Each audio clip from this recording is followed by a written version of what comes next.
my social media audience. It's been a long time, and this is now season 3 of Healthy Holy Conversations. You only get 6 of these a year, 6, because that's what my schedule looks like.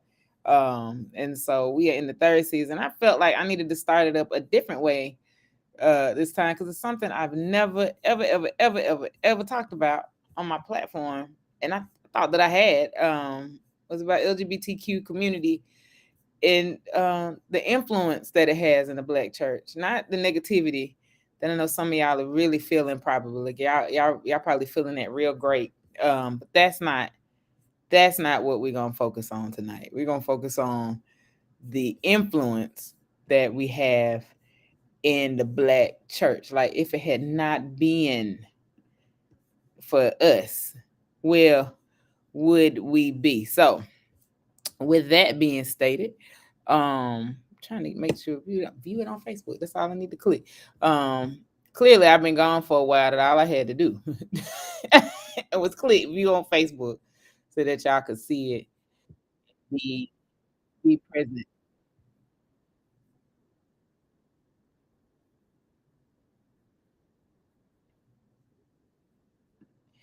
And then I didn't want y'all to have feedback. I heard the feedback that time, so we're gonna fix it. We got some guests tonight. They trickling in because I messed up something on my stream, and so y'all missed the first statement of what I said. But we're just gonna talk tonight. You feel free, feel free, feel free. I see y'all watching. Feel free to like, love, and share. Feel free to disagree tonight, because you're finna disagree with facts, and that's fine. I love when people fight facts. That's one of my favorite things. And people don't even, the scholars, I got the doctors on here tonight. People don't even have to, they don't even have to try to do extra things tonight, because we just have proof, legitimate proof, even in the bodies that we sit in. Because we are members of the LGBT community or allies. I know I got an ally coming on, and we do significant things in Black faith community in the Black church. So we're gonna talk about it. I see we'll take them when they're ready to talk. They could come on and they'll let me know. But I want y'all to chap this thing up tonight. It's my birthday, so that's I want to say that's the least you can do. That's real churchy, ain't it? That's the least. That's the least you can do is celebrate my birthday tonight in this conversation. But on the other hand, what I really hope is that we can put out this. I want to put out this notion around you going to hell for being gay, which I know we can't fix that tonight. That's just ingrained. Truth be told, there's pieces of me that kind of still struggle with that, because that's my embeddedness. So I'm like, okay, but I haven't been invited to hell in a while.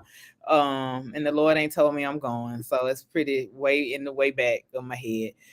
And the other thing is, I really want to talk about it's okay to be gay, except for because in the Black church, it's okay to be gay as long as you're in the choir stand. And y'all tell me if I'm lying. It's okay to be gay in the administrative office.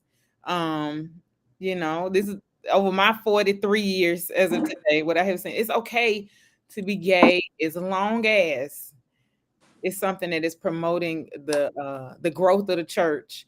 It's gonna bring stuff in. And as long as you don't say it out loud. Like, I got a whole story from about 15 years ago. Like, my friend, she wasn't aware, but it was a guy, he opened in the community. He came to the choir workshop, and I'm looking like, I know you, sir. And you know me too. And I'm like, how did he come to my little home church? And they loved him. They buying his records and everything. But then all of a sudden, when it hit the fan, it was like, oh no. But I was like, y'all have sung this man's songs in your choir stand. My bishop, Yvette Flunder, we tear up, thank you, Lord. With zero problems. Like, y'all, I know half of y'all singing it once a month. No half of y'all singing this song once a month. Tear it up. But then nobody wants to talk about how that is beneficial, and it came from a whole same gender loving woman with a whole wife. So my guess, I got 2 out of the 4. We finna just talk about it. So the first thing I want to say is this. One, I want to know where is it in the Bible? Tell me, because I see Dr. Sherry. I call it with that with pride, honey. Dr. Sherry, you help us tonight now. You critique us well if we miss it, because that's your job. That's what you do. We doing any type of malpractice tonight. Where is it in the Bible where it says I'm going to absolutely be? I'm an abomination for being same gender living. Where is that? I got scholars on here tonight. I'm gonna let Bahiro tell you because I ain't found it yet. I haven't found it either. And let me say, before I go to hell for being gay, if that scripture exists, I'm going to go to hell because I woke up this morning and Leviticus says don't mix fabrics, and I'm wearing a knit turtleneck with some cotton pants right now as we speak. If it is in fact the case that I'm going to hell for being gay, before I go to hell for being gay, I guess I'm going hell because I just had some crab legs earlier today, and the book of Deuteronomy says, "Thou shalt not consume shellfish." If it is in fact the case that I'm going to hell for being gay, then technically I was already going to hell because I didn't marry my ex-husband's brother when my ex-husband died, and technically Deuteronomy says that's also a law. If I'm going to hell for being gay, then technically I'm going to hell first for the fact that when I come on my menstruation cycle, I am in the presence of gentlemen. And Leviticus says when a woman is on her menstruation cycle for 30 days, 2 weeks to a month, she is not to go anywhere in the physical presence of a man. If I am going to go to hell for being gay, I guess I'm going to go to hell first for the fact that I cut my locks. And the Bible says, Leviticus and Deuteronomy highlight that a part of Jewish custom and tradition was for folks not to cut their hair. If it is in fact the case, I'm going to hell for being gay, I guess I'm going to hell first for the fact that sometimes I work on Sundays. And according to Deuteronomy and Leviticus, there shall be no work of any type during the Sabbath. And so, I guess if I am going to go to hell for being gay, there was already so many other laws according to Deuteronomy and Leviticus that I violated before we even get to sexuality or gender identity or sexual orientation. So let's have that conversation while we're having all of these other conversations about what sends people to hell. It's interesting to me, and then I'm going to move over and let the expert on this, Dr. Elise Salisbury, speak. It's interesting to me the ways in which we cherry pick what particular scriptures from Deuteronomy and Leviticus that we will lift up versus others that we choose to ignore. Now, we have so much hermeneutic of suspicion and theological inquiry when it comes to shellfish and shrimp and crab legs, understanding that it's okay for us to engage in eating shellfish and shrimp and crab legs all night at the casino. I'm sorry, not at the casino. Not at the casino. You could be at the casino. We have enough hermeneutic of suspicion and theological inquiry to resist those scriptures. But yet, when it comes to scriptures around gender identity and sexual orientation, all of a sudden, we stand on business with those scriptures. Hey, stand on it. I'm a bit confused. I'm a bit confused there. If it is in fact the case that LGBTQIA persons are going to go to hell for being gay, then that means we won't be alone. We will be next to people who eat shellfish, people who mix fabrics, people who refuse to marry their deceased husband's brothers, folks who have chosen to cut their hair, and plenty of other folks who work on the Sabbath. I have a lot of reasons. I mean, you called him out. I'm going to hell on my birthday because, man, I work by every Sunday. So I'm working on the Sabbath because that's the Sabbath that I say, how I identify. But I work on Saturdays too, so I don't know. I work the part of my morning before I go have a good time. Probably eating some crab legs at Juicy Crab because that's the things I enjoy. Do you stay home away from away from the male No. gender when you once a month when you have your menstruation cycle Absolutely, for absolutely at least not. 2 weeks? Do you Because stay away? normally I'm seeing, do you normally I'm seeing my. isolate yourself? Do you isolate yourself in your home the way Leviticus tells you must do? No, Don't we call the road, hero? It's only one step out. Deuteronomy said the bastard can't go either. So all the bastards join us. Okay. So there's a lot of people on their way. So heaven looks about empty right now. So let's go. So Reverend Elise, please, because Hero comes. She always try to come in and wreck rooms. That's just her. That's what she does every time.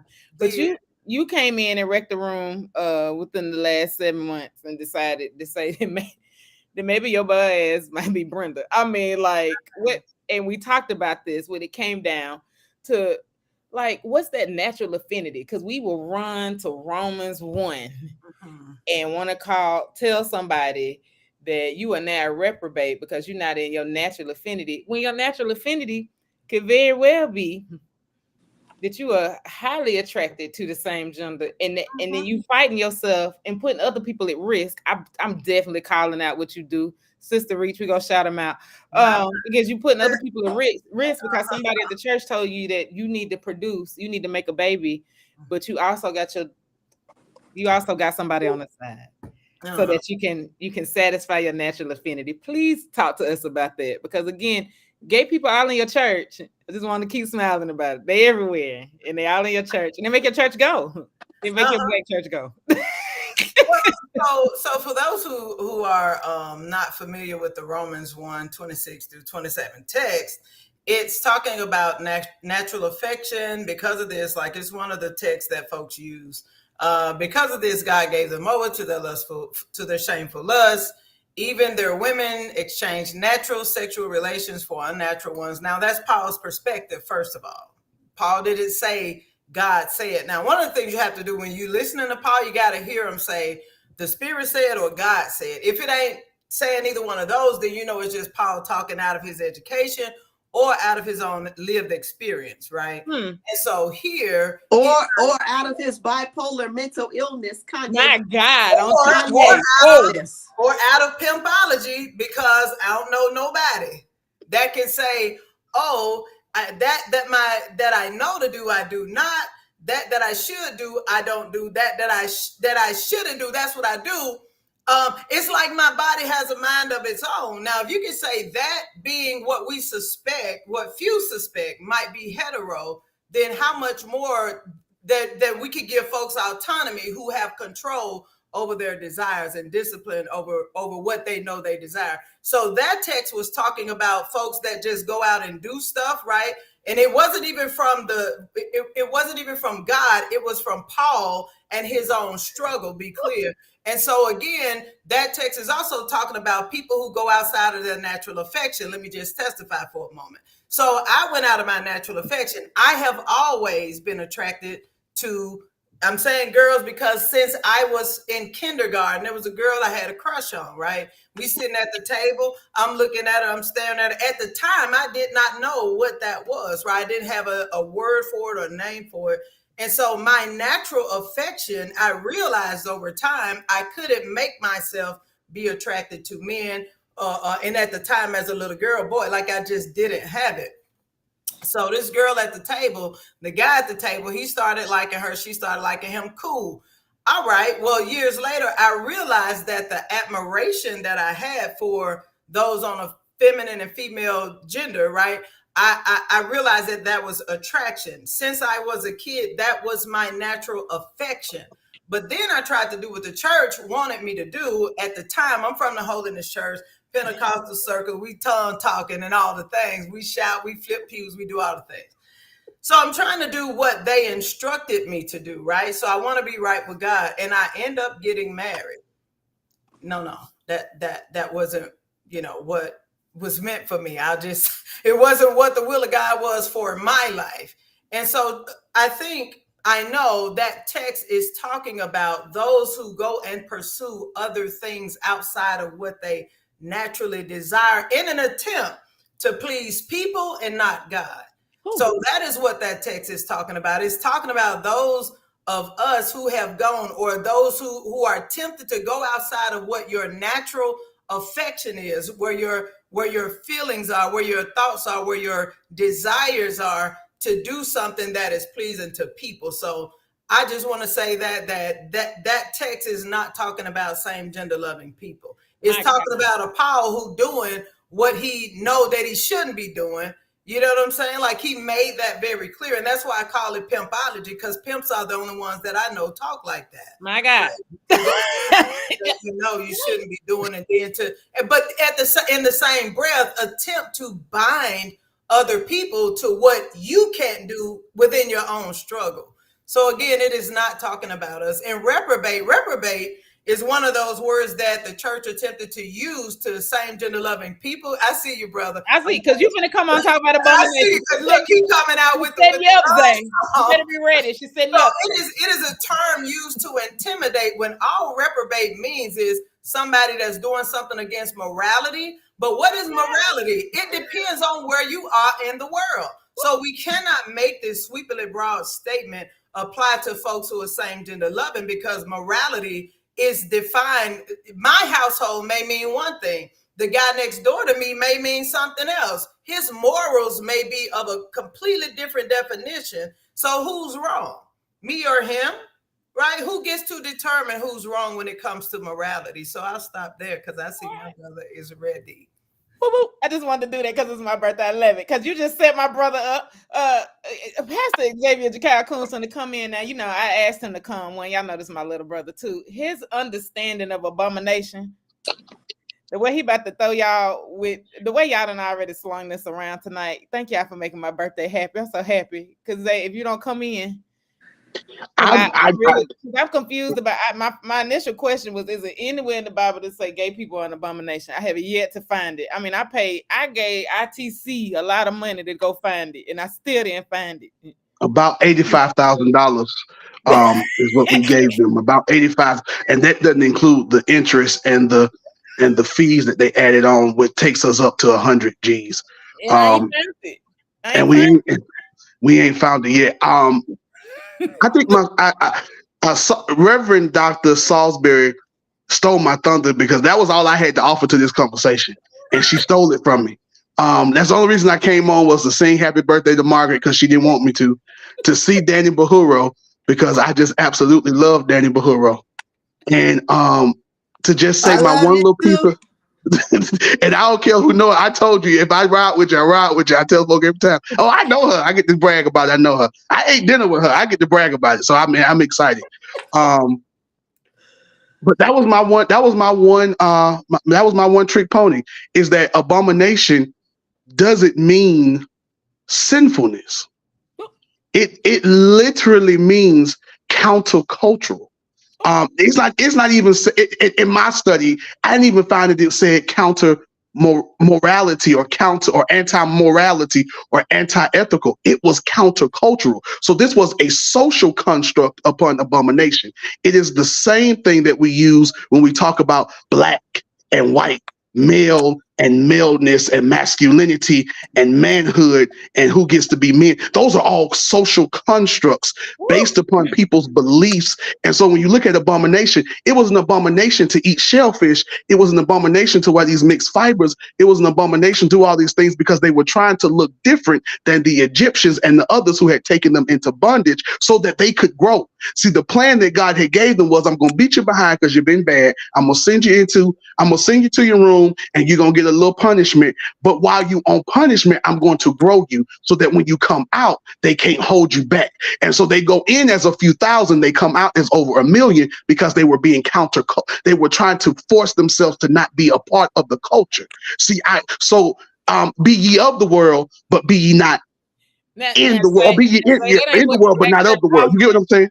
That ain't what the Black church offering. I want you to keep going now. But I done heard recently the Black church, because this topic came because it hit my heart. And it was one prominent. I hope I'm making sense. He said, I don't mind christening your baby if you married to a woman, because hopefully the christening of the baby will lead you to show you that you're wrong for marrying a woman. Now, he said that out of my mouth. But see, this is the thing, it's countercultural, but this is the same man who also had a child that wasn't with his wife, and did that baby get blessed? And I hope if that baby got blessed, he saw that what he did was wrong. Um, because your wife is sitting there crying while you blessing another baby that she didn't have, but you calling yours and wearing your name. And you should know something about wearing names to this particular pastor, because your daddy didn't claim you for the first 20 years of your life. So I just think that when we start throwing out these claims, we got to also look at our own lives. Yes, sir. Because as we look at our own lives, it causes us, because then we get back to what Paul says about must grace abound, and I'm walking in this grace that by which I am shown. So even if I don't identify, I can be a ally, because I know the grace that I was shown. Because if you found out all my stuff, you may disbar me, you may you may uninvite me to the table. And I have been uninvited to the table. And so I know what that feels like. So since I know what that feels like, I'll let anybody come to the table, whether I agree or disagree, because I know what it feels like to be told the table is not for you. Because I understand grace. So, all right. So somebody already put something in here. Lee Smith always want to come and land with us, but tonight I need y'all to answer this. So wait, can I respond to that? Yeah, please respond. Can I respond to that? Let's have the hard conversation. I love you, my brother, and I think what you just named was so powerful. Let me talk psychology. Let me talk psychology. Now I'm not gifted like Dr. Salisbury or Dr. Erica Gerald. I'm not gifted like them. But what I do know is the psychology of oppression invites us, those who are victims of oppression, to then oppress someone else. If we study the psychology of oppression, what we learn is African American persons, unfortunately, grapple with racism and are victims of racism from the larger white patriarchal society. So what happens is someone ruled as lower on the social class line that Carl Linnaeus created in the early 19th century now becomes the victim of this oppressed group's violence and assault. And so let's talk about the ways in which it's easy for a heterosexual African-American person to oppress me as a Black LGBTQIA person, because that makes them feel good about themselves. They no longer feel as though they are a victim to white supremacy.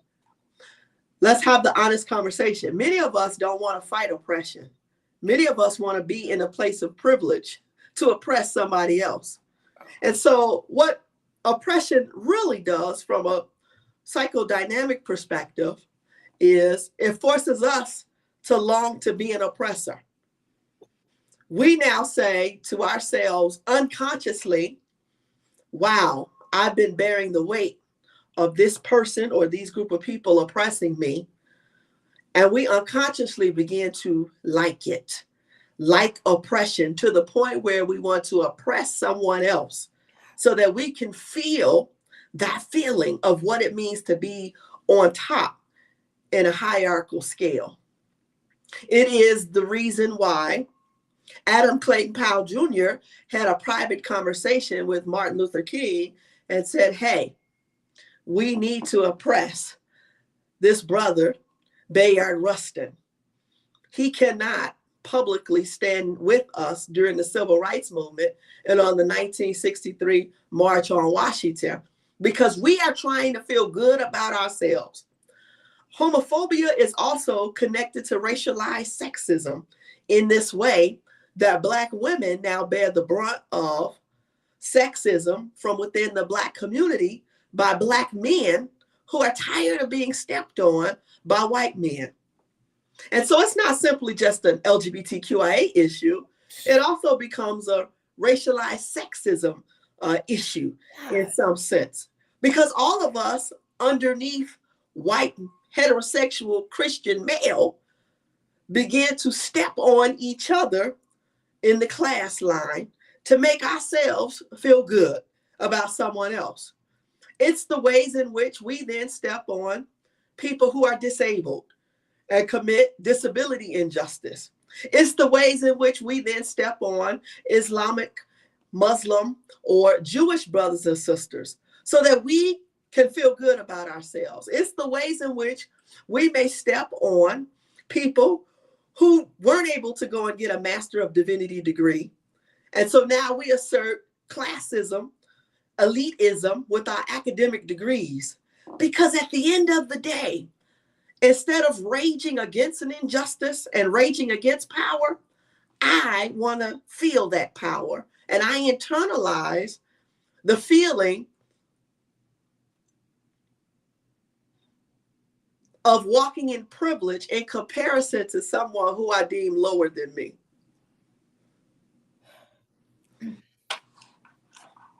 Y'all quiet in this church. Right? You gotta let that kind of intelligence simmer. But, you gotta let it you know, You gotta let it speak. I myself have had to repent for the ways in which I raged against racism. I raged against racialized sexism. I raged against homophobia in my own life. And then I was challenged around colorism and my complexion and the ways in which I would be unconsciously oppressive to dark complected African American people, right? Hurt people because of our desire at the end of the day to want to oppress somebody else and feel what it means to sit in Pharaoh's seat. And my question My. Is it a desire to oppress or is it a desire to find this complete space of safety? Because we ain't never had it. Yeah, I think it's a desire to oppress. James Baldwin made a statement that I didn't know James Baldwin made, and he said, "Why does everybody need an N-word?"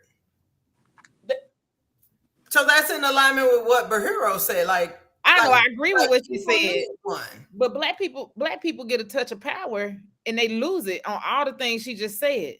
So what is our affinity to power that we need it so bad that we willing to take somebody else out?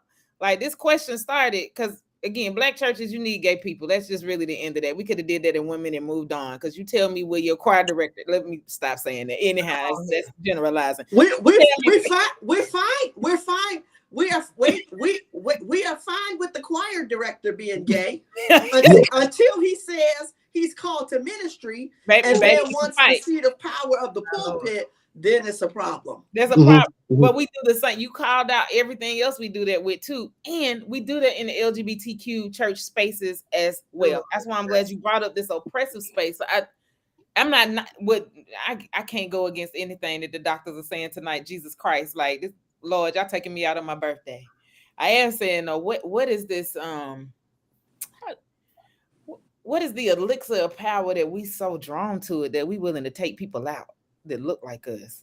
Power feels good. White supremacy. Power is intoxicating. Power is intoxicating. And I mean, it's intoxicating when you look throughout history. I'm a history teacher. Everybody knows that. One of my favorite people in history is Karl Marx, and he creates something called Marxism and socialism.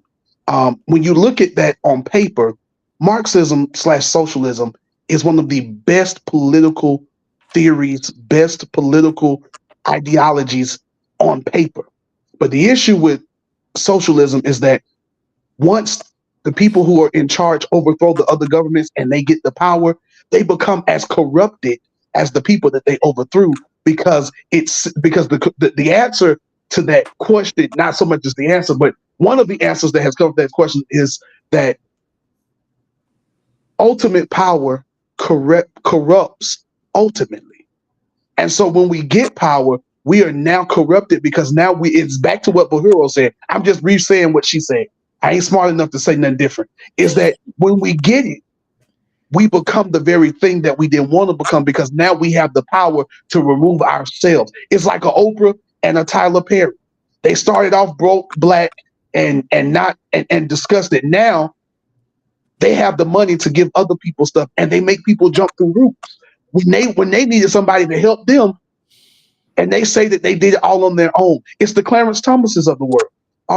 He came from Pinpoint, Georgia, and I didn't have anything. I had a speech impediment. I wore overalls when I was walking on an Ivy League campus because I didn't have money to buy a suit and tie. And now I vote against the very program that helped me to become who I am and sit at the seats of power. It is less. I know people are gonna get mad when I say it. It's the Obamas who came off of the west side of Chicago, but then go buy a $2 million house in Martha's Vineyard and everywhere else because they now can afford it. And I'm not knocking you having it, because let me get it, I'm gonna get mine too. But you can't remember where you came from. And I think that's what Daniel was saying, and that goes back to the Paul argument that we made earlier, and that goes back to the place of I never healed myself, so I don't know what it looks like to have these things, and I don't heal myself. And I'm gonna shut up. Well, nah, y'all gonna keep talking. Look at that. That was an abuse of power right there. I'm telling y'all gonna keep talking. Look, but listen, this is major because I didn't think we would spin here, but I knew this is Healthy Holy Conversations. I figured it would travel somewhere that my brain was gonna spin out. But I want to talk right here around just church dynamic. Period. Why is there such a need? Because if absolute power corrupts absolutely, then why is there this need for such strong hierarchy that's unexplained? I love what Sam Heath just said. Like you sitting here operating unhealed and with no training, but you get a title and you try to run over people. Like the title doesn't actually hold the power, the person does. So I need y'all to talk through that because y'all open this door. I would agree with what Bahiro said earlier. I think the church is the American caste system. God dog. There are tiers of people who are honored, right? At the top are the priests and the academics. At the bottom are what the caste system calls peasants, right? So when you look at the way the church is structured, it is the equivalent of a caste system. It is the American way. It is the desire of that some of us, not all of us, that some of us have when it comes to white supremacy, right? To colonialism. The church is the equivalent, depending on how it operates, has the equivalent power and it does the same thing as colonialism, right? So where do we break and bust up those systems, right? How do we break and bust up those systems when it is ingrained in the DNA of the very country that we live in, right? So I always say that there are people who desire the power that they see of white men and authority. Again, white supremacy. Right? There are folks who crave that authority. They want to know what it's like. They want to know what the American dream is that was never meant for folks that look like the four of us that's on this call. Right? So it is a part of the DNA. It is a part of the history. It is the desire for things and power and to be over somebody, to lord over somebody. It's just in the desire of a lot of people, especially those, as was mentioned earlier, who have come from pulling themselves up by the bootstraps. So what about the folks that ain't got no straps? Right? What about those folks? Like, how do we help them? How do we create equity without the hand of Pharaoh being strengthened by folks that look just like us? Well, you can't use Pharaoh's tools to dismantle Pharaoh's house or power. So that means we have to go back to something where we have to start creating our own. I'm just restating what y'all said. I'm just saying again, when we look at it historically, in the Black church, the westernized Black church, I'm not talking about the ancient Black church, the westernized Black church. The preacher was the one with the power because they were given a title. So they got the extra piece of chicken. They got to come in the house because everybody else was told to listen to the preacher. They were told to preach the message that the master told them, which was slaves obey. And so we're still obeying our masters and we're still following after what the slave master has told us, because the preacher, unless he or she becomes educated, we still fighting over whether or not a woman can preach. We still 2024 in 2024 we still got Gina Stewart killing at a church, and all the Black male preachers on the dais sit down and start staring and then erase her message off the system and lie and say, like, we don't know in 2024 that it was a mistake and that somebody hacked them and only erased that one sermon. That it makes no sense. And so how do we do it? Well, we have to start building our own. And what does that mean by building our own? That means Black folk got to reclaim the church for themselves. That means that somebody got to go in and build and say, you know what? I have to make a decision that this is what I'm going to stand for. And then you got to build it. You got to build it. And I don't know what that looks like. I don't have all the answers. I'm just on here talking because, again, Daniel Hero was on here and it was Margaret's birthday. I'm just throwing out ideas that I got because Well, I mean, let me interject right quick because I felt this come prophetically. I felt this come prophetically. So here is what that text is. The Bible says that it was God that strengthened Pharaoh's hand to be stronger against the people. And we crave Pharaoh's power, but this is what we don't realize, that it was the same God that drove the folks through the Red Sea that drowned Pharaoh. So at the end of the day, those who crave that power don't realize that they're only running themselves into the Red Sea to only have the same outcome as the Pharaoh. So again, I agree with all that's been said. I just wanted to insert that because I felt it drop on me when you said what you said based on what Bahiro said, and I'm here and I'm listening. Yeah. No, this is great. So let's throw another caveat in this. Let's throw another caveat in there. Let's talk about sex. Let's talk about sex. Let's talk about sex. Let's talk about sex. And we're on. All right. Some of this also is about control of body. That's it. Let's talk about all of it. We've been talking about homophobia, but let's talk about transphobia and power and the ways in which transphobia is showing up right now in the church as it relates to the body. Mm-hmm. During African enslavement, right, we were brought to this country in 1619 to 1865, and African women's bodies were immediately sexually assaulted, and African women's bodies were immediately used for capitalistic ventures of breeding further Black bodies for the sale and purchase, continuing or progressive African enslavement. There is now a dynamic that we also have to talk about in this conversation around our white patriarchy's desire to control what Black people do with their bodies. Mm-hmm. And so this extends to not only do I crave power, but specifically the nuance of this is I crave power to dictate what you can and cannot do with your body. And so I want to dictate as a white Christian patriarchal male that you cannot use your body to lay down with particular people. And you can't then take your body and say, I'm going to change my body to the gender identity that I experience within my psyche. So another conversation that we have to have in this, while we're talking about power, another conversation that's a nuance to this is our lustful and salacious desire to unconsciously control what people do with their body.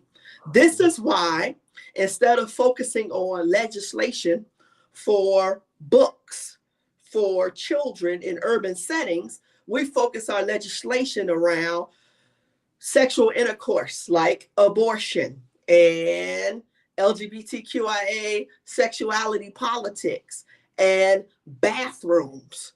Mm-hmm. Because at the end of the day, there's a psychodynamic unconsciously that we're wrestling with around, can I control what this Black woman does with her body? Can I control what this Black trans woman does with her body? Can I control what this Black trans man does with his body? Because since the time of African enslavement, racist white slave masters, the very first thing they did was attempt to control our body by sexually abusing us, by breeding us, by forcing us to pick up labels that said, oh, this Black woman is an over-sexualized Jezebel, or oh, this Black man is an over-sexualized animalistic brute.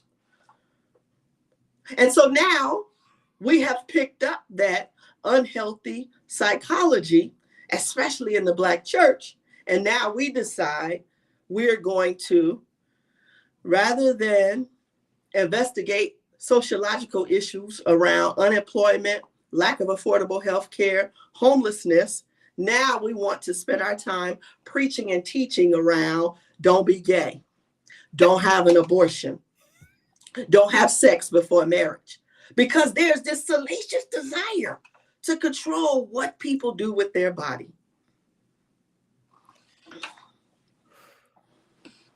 Let me just say, at Sister Reach, we did our Black Folks Day on the Hill just this past Tuesday.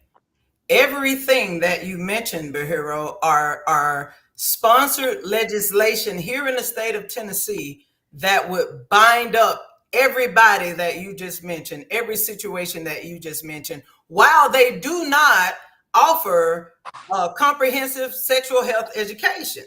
So you say what you can't do, or what you shouldn't do, or who you shouldn't be, while you don't afford folks the knowledge to know about their own bodies. Right. So it's a historical tactic. Again, what we were talking about earlier around power, right? It is another strategy that what white supremacists have always beat us at, including in the Black church, the Black churches that they own. Let's be clear, because a lot of the money that we see and a lot of the things that are being preached are from white boys walking into Black churches to Black pastors saying what they better and better not do. Let's put it out there. We're going to talk about it, right? So many of these institutions, oh my God, and I'm even talking about some of the HBCUs are owned by white supremacist money.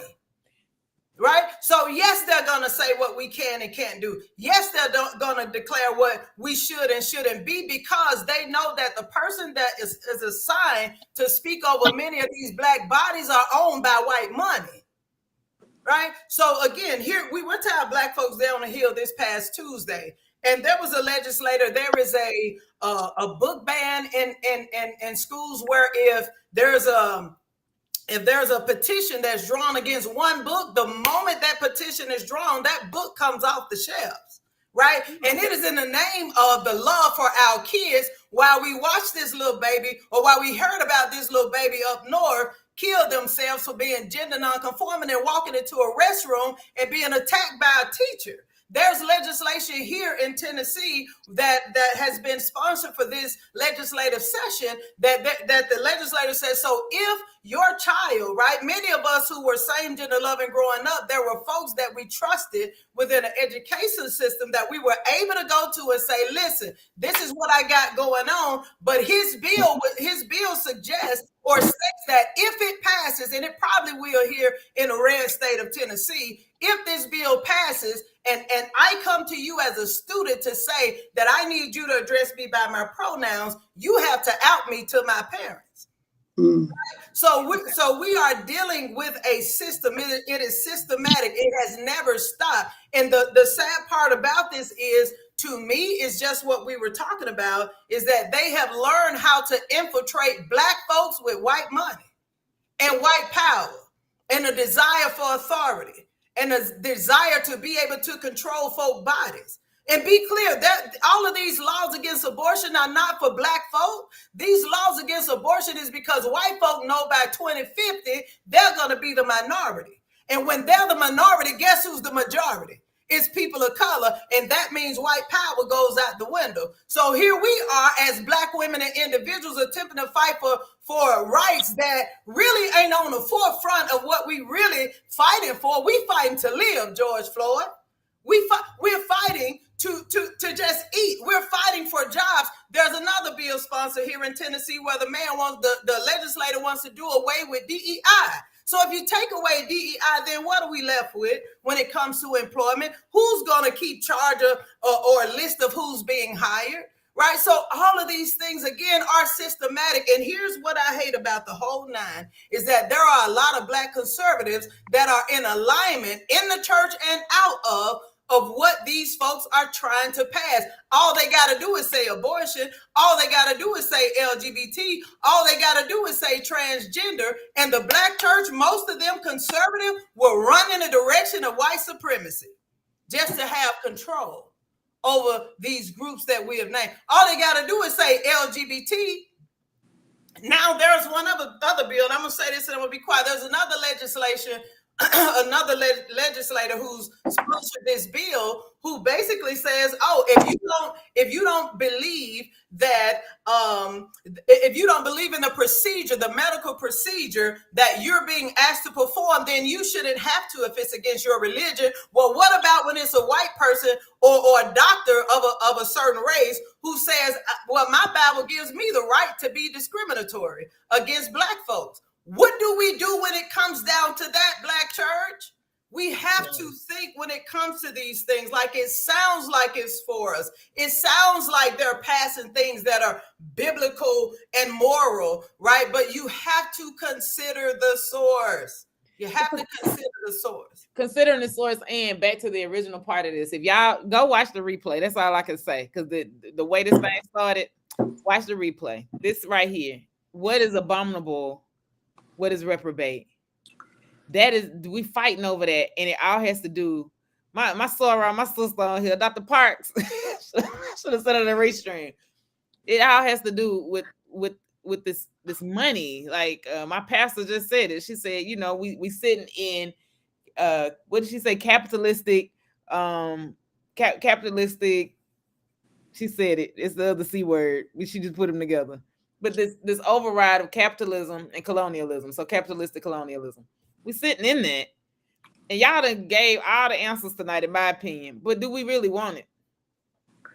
Because it is going to take away what we understand in the power differential if we decide to really walk in honoring our bodies.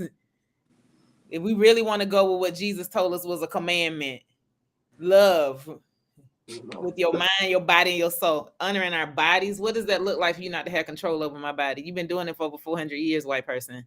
Because somebody woke up one day and said, I'm going to conquer the world and I'm going to use Black bodies to do it. Mm-hmm. 2, you know, what does it look like when you can sit in your soul and realize you up here, you want to be the oppressor because that junk feels good. Like I finally got power back, you know. And then 3, what does it look like in your spirit when you start disconnecting just because you heard some words? So you start pushing agenda, not knowing what I'm trying. Y'all said y'all wasn't going to cuss tonight, so I guess I can't cuss on my platform, but not knowing what y'all doing, pushing agenda. So what do we really want? Like we said we really want power. That's why when we have sex, we try to get on top, right? We really want power.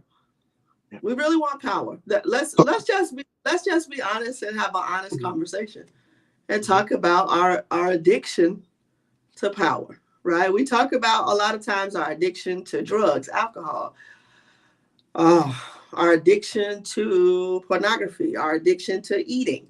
But let's talk about our addiction to privilege. Let's talk about the ways in which we desire privilege. That's why we work so hard to achieve academic success. That's why we work so hard to obtain particular jobs, leadership roles, right? That's why we pledge fraternities and sororities. That's why we join Masonic lodges and Eastern Star chapters, because we want to network and we promote networking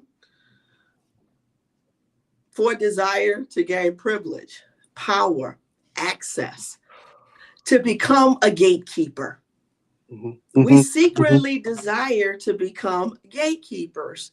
We secretly desire to sit on the board of directors, sit on the trustee board, sit on the council board, because we want power. Because for so many of us in other areas of our life, we feel powerless. We feel powerless. Since African enslavement, we've never dealt with the shame of being enslaved for 300, 400 years. We now carry that shame in our DNA and pass that shame on to our children through epigenetics.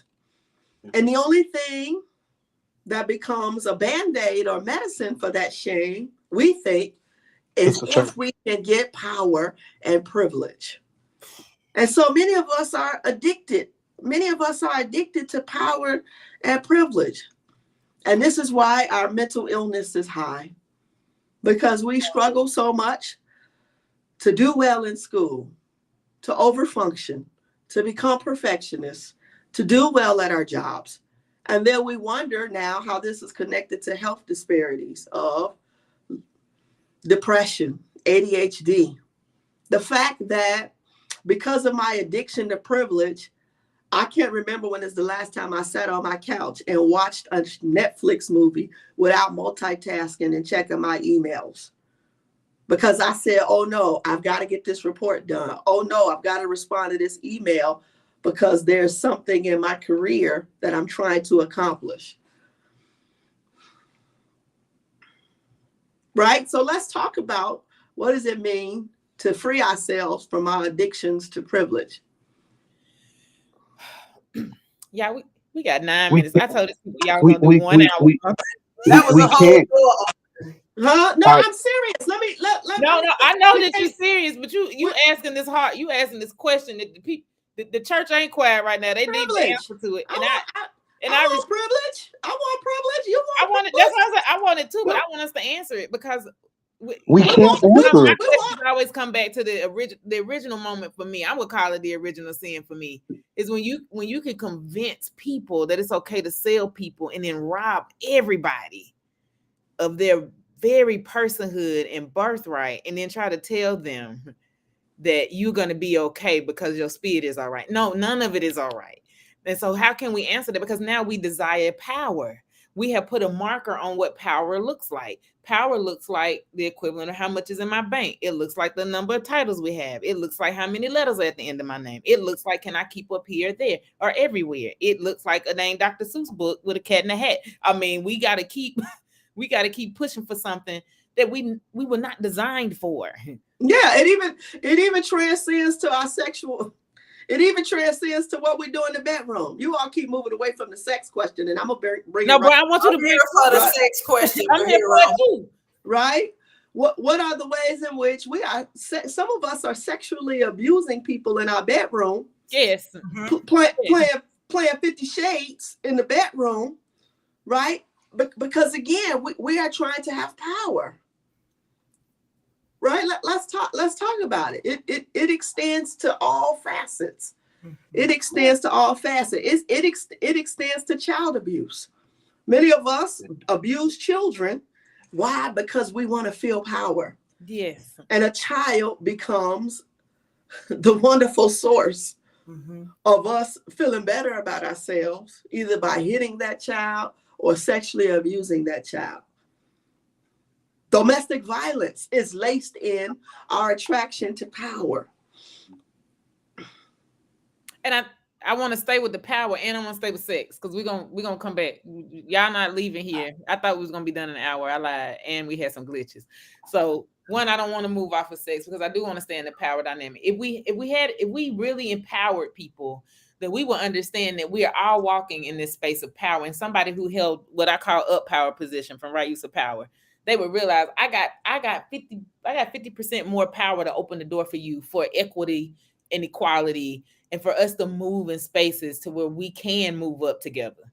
That's not how we operate in Black church. That ain't how we operate in spaces, because that ain't what we learn. So here we are. I want to come back to the bed. We are literally inviting people. This is the oldest time, so y'all can get mad at this one. Y'all chat it up. That if I offer you space in the bed, I'm going to put you in a position of power. If I offer you space in the bed, then I'm going to ask you to keep quiet about that, but you get to be loud when making decisions. But nobody's realizing how you got tapped into that level of power. So I'm committing an act of violence, in my opinion, because I'm overusing the power because I got more. And then I'm sitting here also committing these acts of abuse because I'm making you think that you actually got something that you don't. And you abusing other people so that I can keep gaining access to things. Am I making sense what I'm saying? Mm-hmm. So don't run away from that, because sex is a hell of a drug too.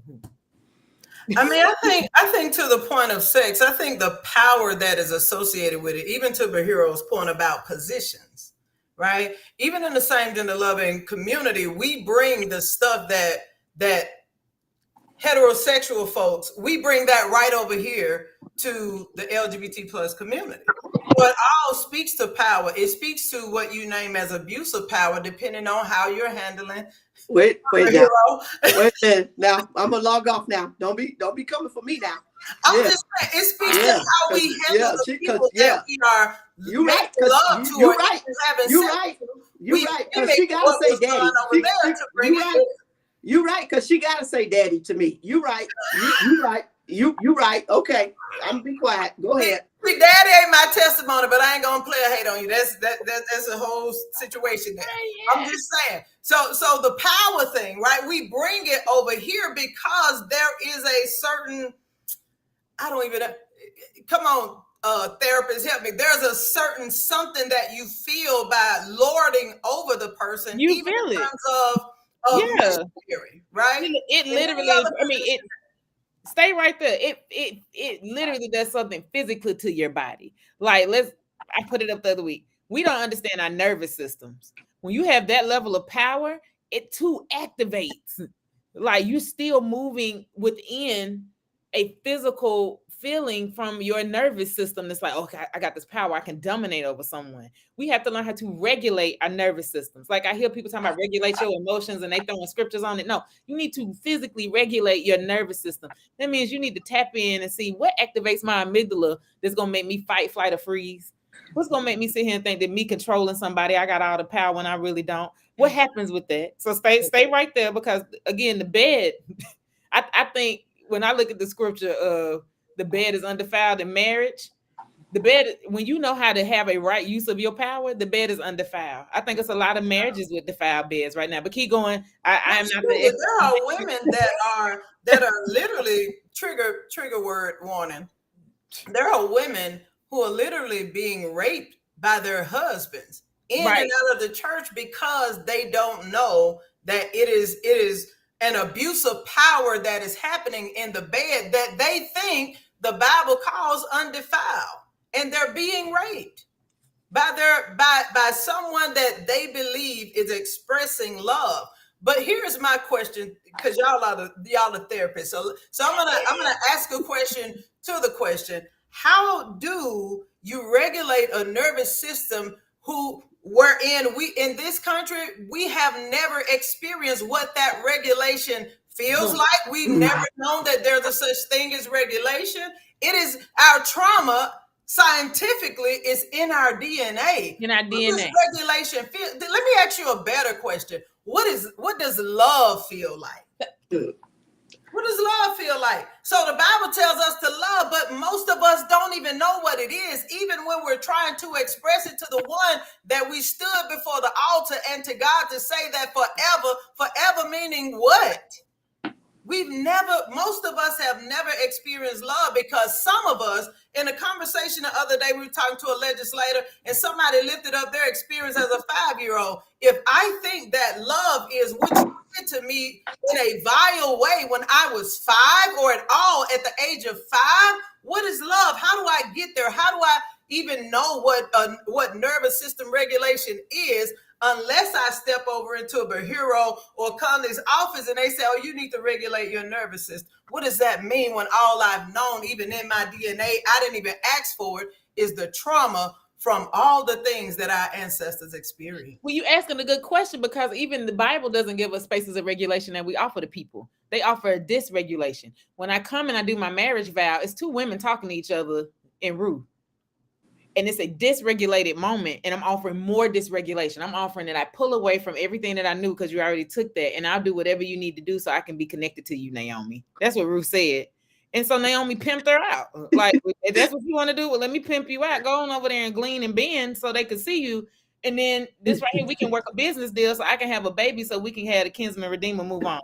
Like, that's, again, it's not love there. This is a business transaction. We move to another business transaction in the text. We try to gloss over that. Job's wife never got a space to regulate. This woman lost everything with Job and his mouth up here praying for everything. Besides, hey, let me consider myself and pray to God and build a relationship. She lost in that moment. We curse this woman based upon the misinterpretation of the text, because she's telling him, yo, get your life, bless God, so we can get our stuff back.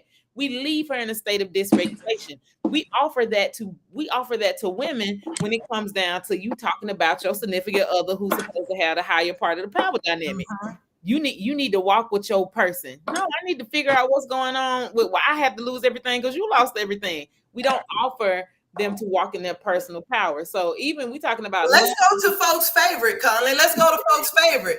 The wonderful David. And I'm not coming up against it, but I'm saying Bathsheba never got to regulate hers either. We skip right over from the moment he raped her to glorifying Solomon the son, to glorifying him dancing out of his clothes because we want to shout so bad on the 2s and the 3s. So she never got to regulate either. The only time that woman was ever honored was when Solomon took the seat and he moved over and cleaned off the seat for her to sit in. She was never honored by her own husband. So all of these things that you mentioned, yes, women, especially Black women, the Bathshebas, all of we've never gotten the opportunity to stop and woosah from the days of old. We've but never. I know, Zay. I know you got to head out, Zay. We're gonna keep this open just for a few more moments because I really want to sit here because we're asking, how do we feel love in our DNA? But we don't offer women spaces to feel love, even using the biblical text. Like somebody brought up Sarah pimped out Hagar. She did, she did.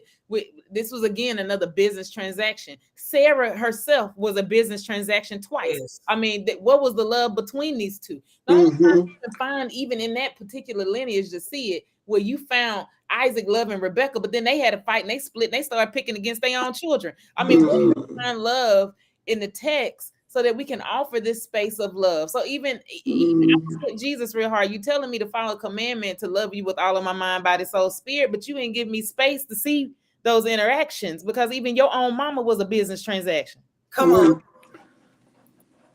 Let's talk about that.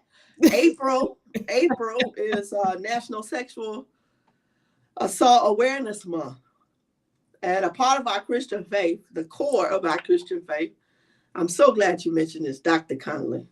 I'm so glad you are talking about this and teaching this, Dr. Salisbury. So much of our faith is based on, this young teenage Mary is impregnated by the Holy Spirit. She's never asked, hey, do you want to be the mother of Jesus? Hey, do you want to be pregnant right now? Hey, do you want to marry Joseph? No. One day, an angel just appears to her and says, yo, you're pregnant, but don't feel sad about it because you're giving birth to the Savior and He's going to save a lot of people, right? I wonder what it would be like during the month of April, during Sexual Assault Awareness Month, to look at even the birth narrative of Jesus, Mary being pregnant by the Holy Spirit. A minor. As an act of rape.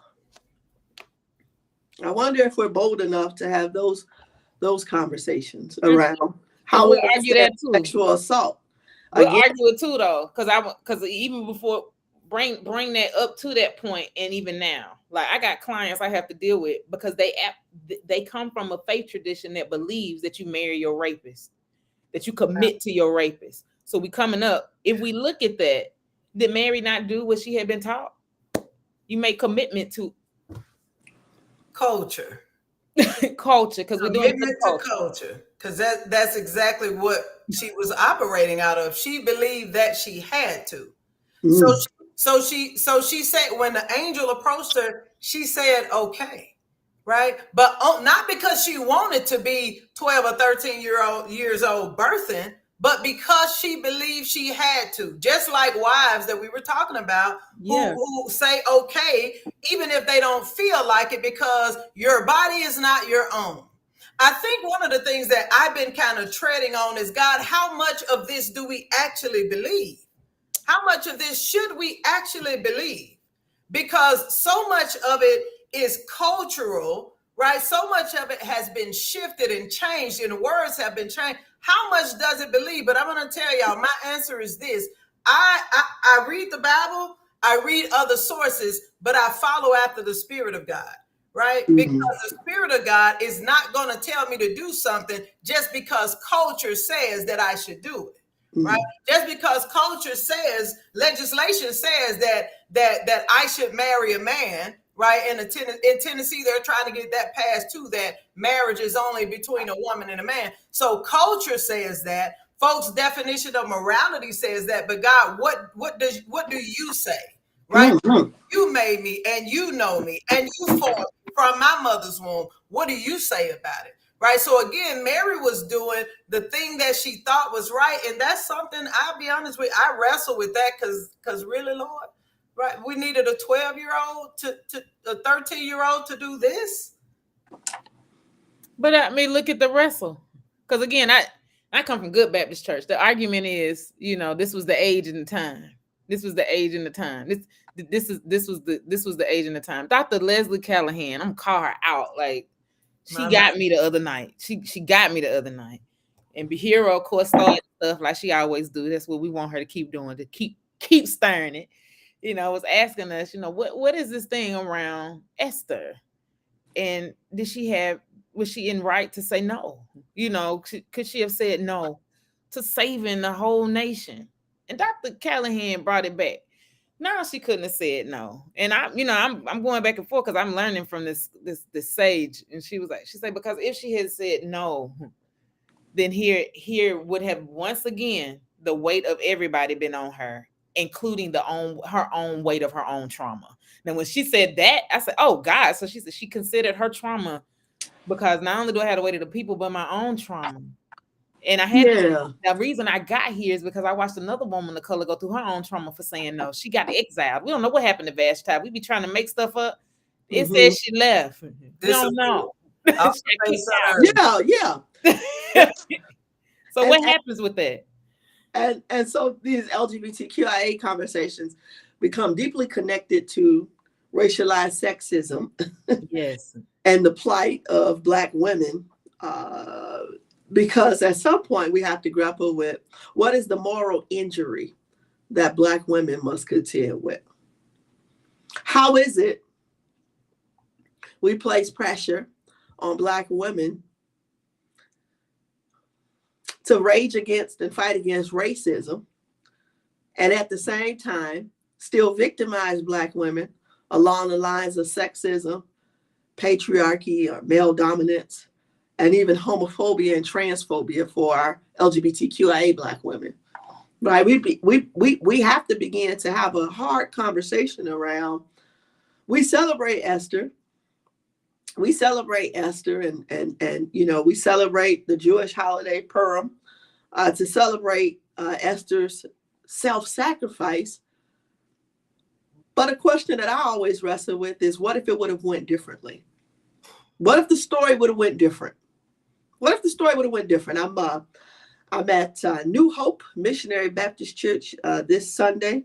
My brother, Reverend Dr. Joe Mitchell, believes I have something to say, and I'm sitting with this Esther text around. Is there power in no? Is there power in your no? What is the power in your no? What is the power in you saying, I'm not going to be self-sacrificing and self-sabotaging. I'm going to say no the way Queen Vashti said no. But this is what happens. Peer pressure from the larger community says, no, you can't say no. You can't say no, right?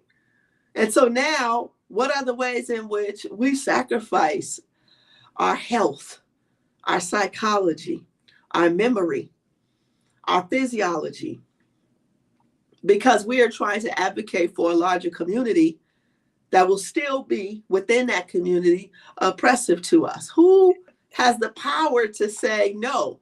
What would Mordecai have done if Hadassah would have said no? My God. That was Mordecai was very smart, intelligent gentleman. I guarantee there would have been a plan B. I guarantee there would have been a plan B. What if the king, Xerxes, would have killed Hadassah? How would the story have read then? Another dynamic for me in this, and I'm gonna be quiet, is We never hear God speaking at all in the entire book of Esther. at all. And so I would venture to say, what if God's answer was no? Save yourself, Esther. The peer pressure that Esther experienced was not from God. It was not God saying, oh, yes, Esther, go out and speak to the king. That was strictly peer pressure from her cousin uncle. That was strictly peer pressure from her Jewish community. Whew. And so the reflective question that I think all of us have to grapple with is, what voices are we listening to? Preach right. The Reverend Dr. Jeremiah A. Wright says, everybody who is your color ain't your kind. Everybody with your same skin ain't your kin. And so in some sense, I wonder, is it the voice of God leading us, or is it the voice of our traumas? Because Esther never heard from God. Never. It was Mordecai who said, go do this.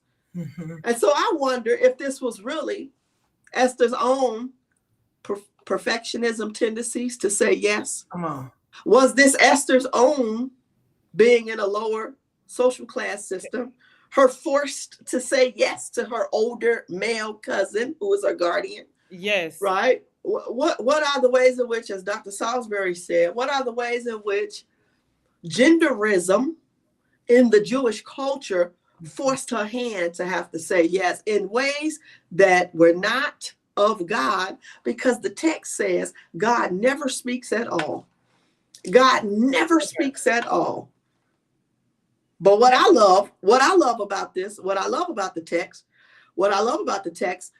is because of God's graciousness and mercy, God still saves the people. I wonder if God was extending grace and mercy specifically to Esther, and the larger Jewish community just experienced the overflow of what was really God's protection over Esther. Because Esther sacrificed her identity. We say, we celebrate this story as if God is delivering the Jews. I wonder if this was really God's divine provision over Esther in saving Esther, and the larger Jewish community just received the blessing as an overflow. I'm with you on that, because we call this people pleasing. I've been struggling with this text for about 10 years. Mm-hmm. But I don't know if it was people pleasing. I'm saving me, which is and then I got to take on the weight of this, because I cannot say no. In my opinion, I can't. Like, I don't have an option. So is it people pleasing? Odessia Brown says something really big. Like, we see our teens do this. We're seeing a whole generation, Alpha and Z, they picking this up too, where in order to save my life, I got to save yours. Is God showing grace to them, or is God showing grace to the whole? That's the question. I'm curious. That's the question. That's really something to think about. To the point of what you all are making, it was her fear because of what she had seen done to Queen Vashti. Like, did she see her be murdered? Like, we don't know what happened to Queen Vashti, right? All we know is that she was bold enough to say, look, y'all been partying for weeks at a time. You told these folks ain't no way for them to go to jail. And you asking me to come out in front of you and the whole town of men, or whole kingdom of men, naked? No, which is the proper answer. But here is, I'm going to come from this perspective for the sake of all that's been mentioned, right? What about those who are same gender loving or LGBT folks in the church who cannot say no, right? Because it is a part of the culture that they were raised in. As many times as that person might get in a pulpit and preach against who they are, there is some kind of addiction. There's some kind of like bondage or something that holds them to ministries, and they love these denominations and will sit and be demonized and be almost castrated spiritually through anti-LGBT preaching. So is it the same thing? Could it be that they, like, whatever they feel like they don't have or they'll lose? Could it be that she said yes because that's all the community that she knew? Mm-hmm. That's all she knew. It's her uncle, as y'all were saying a minute ago. Could it be that she said yes, like you said, to spare her life? I think a lot of our yeses come from what we believe we owe people too, right? Mm-hmm. Honor and admiration. Like, but here's the other thing. In the year that King Uzziah died, I saw the Lord high and lifted up. Mm-hmm. Right? So what does it look like to say no and be able to kill whatever that Uzziah is, even if it's culture, even if it's our love for the church? Like, what does that look like, right? To say no to culture. Oh, I so appreciate this. I'm gonna say this, and then I'm gonna be quiet. I'm gonna say this one point. Man, oh my, help me. I'm gonna say this one point, and then I'm gonna be quiet. Right, dear Lord, let me also repent for the times I said yes because of somebody of the marginalized community. I thought saying yes would mean you would accept me and affirm me. Oof. Lord, forgive me for all the times I knew it was not of you for me to overfunction, to overwork, to always be available, to always say yes, to never charge a fee and do it for free. Because I am from a marginalized community, I thought you would affirm me, celebrate me, and lift me up to be on your same level. The second piece of the psychology of oppression that we have to grapple with is the ways in which many of us who are marginalized around particular issues often overextend ourselves. Preach, Bahiro. Thinking that we can gain adoration and attention and affection and affirmation from our oppressors. We can gain privilege from our oppressors. So we say yes, knowing that we really should be saying no. And there becomes the double conundrum.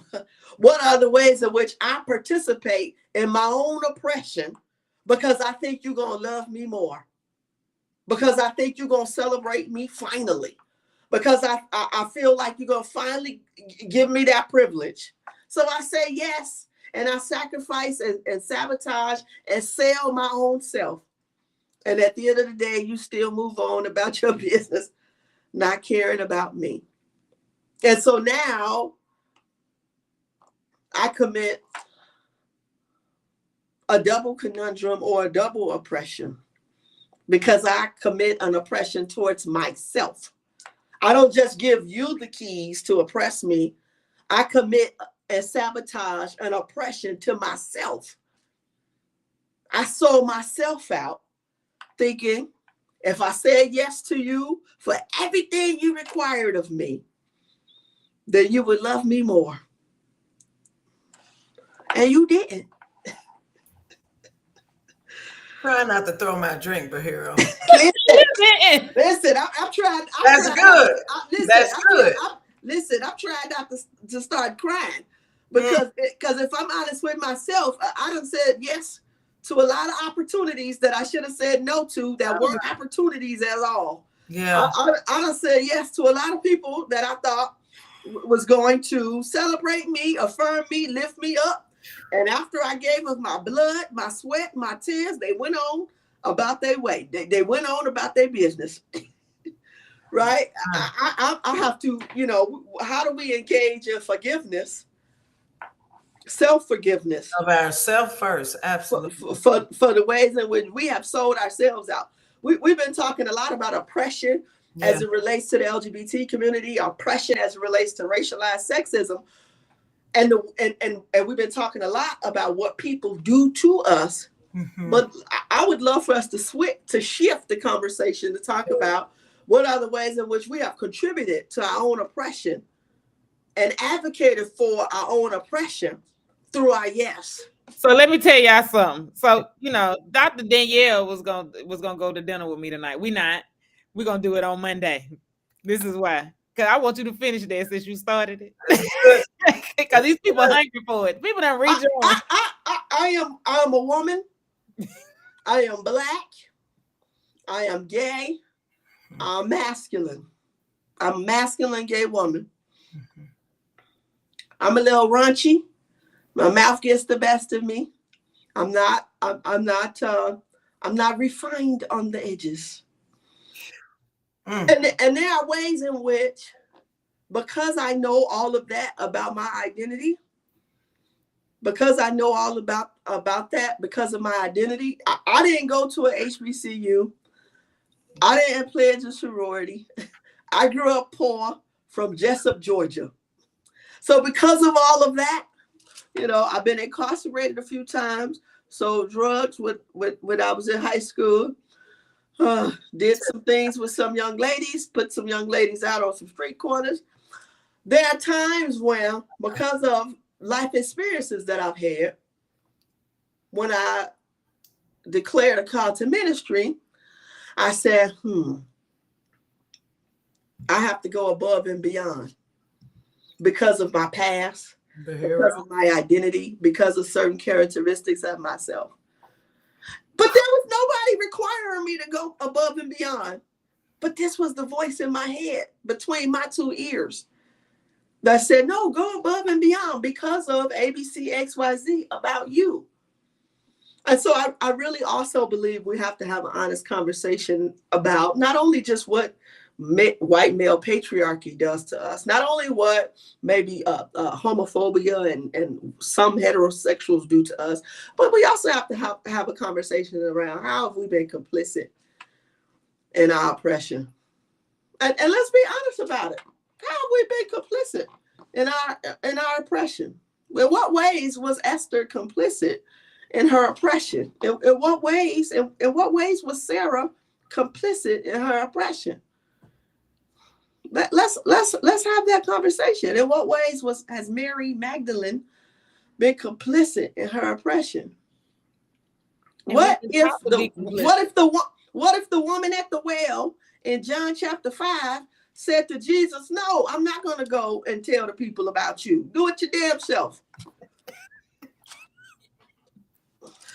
Preach, hero. Right. This is Healthy Holy After Hours. So we saying real words now, because this is real. Like, because I'm still working on complicit. I saw Dr. Park. She put it in. Chandra put it in. She said deliverance is here, right? Come on. That deliverance is gonna come when I'm not complicit to you mishandling me. And when I say just not getting to that at 43 years old, the power of my no. I'm not going to allow myself to be abused nor add to my abuse by being complicit with what you about to do to me. I'm just not learning that, because my grandmother gave me something and said, if you just say yes, ma'am, and no, ma'am, so you don't end up getting hurt. Here's this protective factor that she put in. Don't push against the system like that. So like, because again, for Esther, I just see like, I got the weight of my own shit. Mm-hmm. And I got the weight of all the people shit. Yeah. So my yes is just going to be to get this off my back. So if I perish, let me perish. I'm just going to go see the king. I do not read that like it's a joy. Let me just get this shit over with. Because that is what has... Listen, take a trip back with me from being a little black girl, right?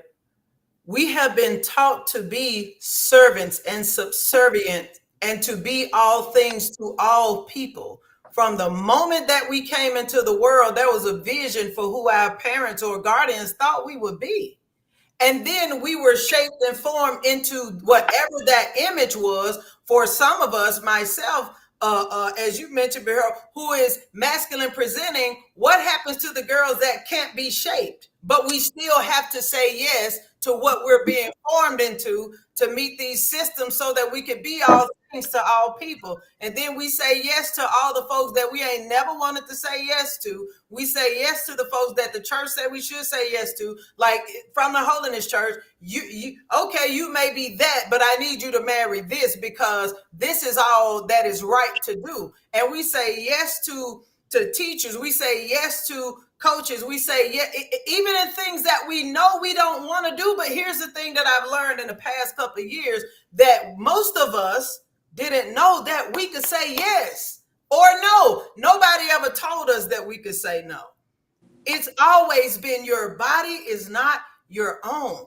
So yes, I'm going to say yes to things that I don't want to do. I'm going to say yes to things that drive me to illness. I'm going to try to be all things to all people. I'm going to try to be mother, father, sister, brother, auntie, uncle, everybody else that I can be to make sure everybody around me is healthy, while the rates of heart disease among Black women in this country is the number one thing that's taking Black women and individuals out of here.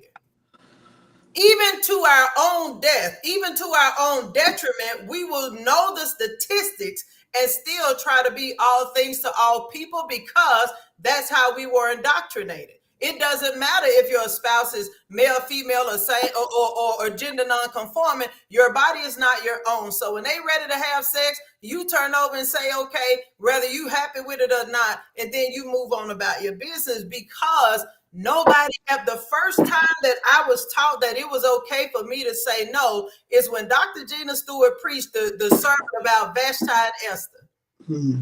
When Vashti said no, like it, for whatever reason, it all came to naught in that moment. I didn't know that I could say no. Right? So again, like, what do we do when here I am, 35, 40 years old, and all these things, right, have happened that I was complicit and I said yes to, even if it was traumatic. Now I know at age 35, 40 that I can say no. Right? So again, it's what you mentioned earlier. How do we deal with that? Now I know, yes, therapy. Please go to therapy. It helps. Trust me, I know. And even beyond therapy, how do we reconcile that in the very thing that we know that we're attached to because we were indoctrinated by it? How do we say no to things we want, that we don't want to do, and still, I will say, be in good fellowship with the church?